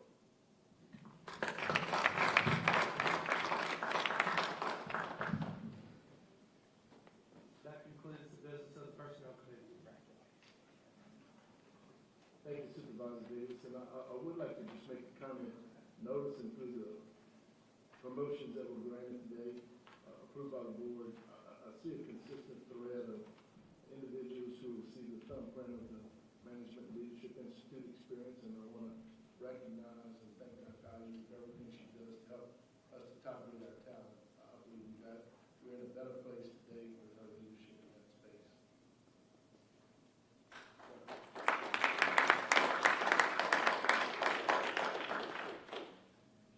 President Gallo, if you could present your report. Thank you, Mr. Chairman. Board members, who were emailed campus personnel actions and summer pay schedules for your review.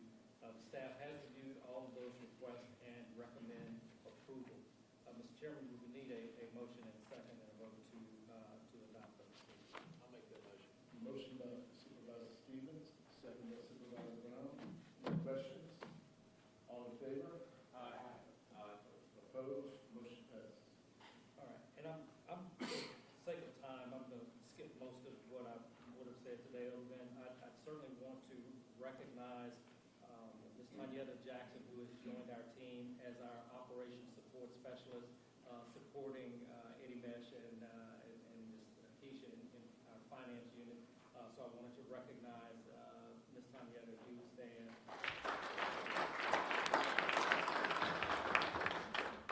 And the whole office is very excited on the return of Dr. Marcus Jones as Executive VP and COO.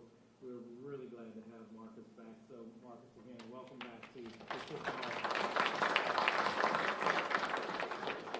You all should have received an email with a newsletter updating you all on our first 8 months together. And so I certainly hope that you've had a moment to read that. Again, I'm going to skip some of these other things.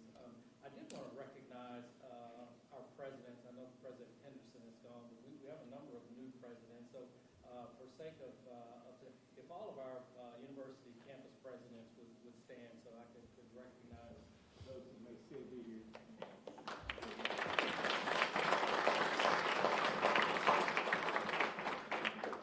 We will all spend some time together next week for President's Retreat on Monday and Tuesday. I also wanted to recognize Dr. Meg Brown, who is the Associate Dean of the College of Nursing here at Grambling State University. Because of Dr. Brown's leadership, not only was the nursing school reopened, but for the last 3 years, they have achieved 100% passage on the NCLEX. And Dr. Brown, if you would just stand and so we can recognize you.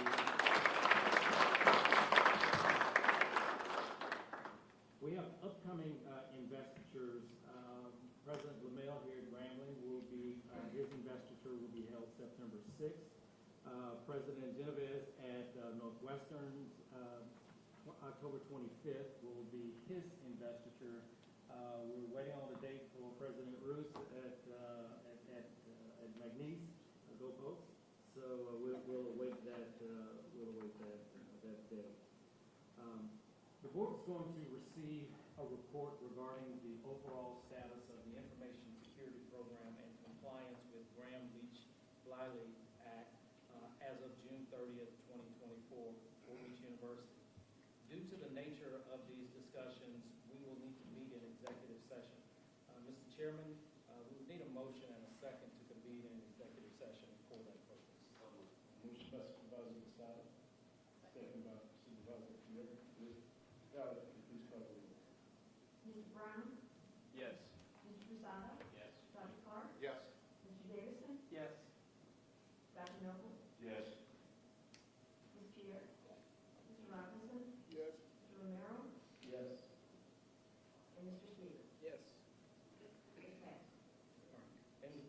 Supervisors for the University of Louisiana system may need an executive session to discuss the status of information security program under the provisions of Louisiana Revised Statutes 42:17.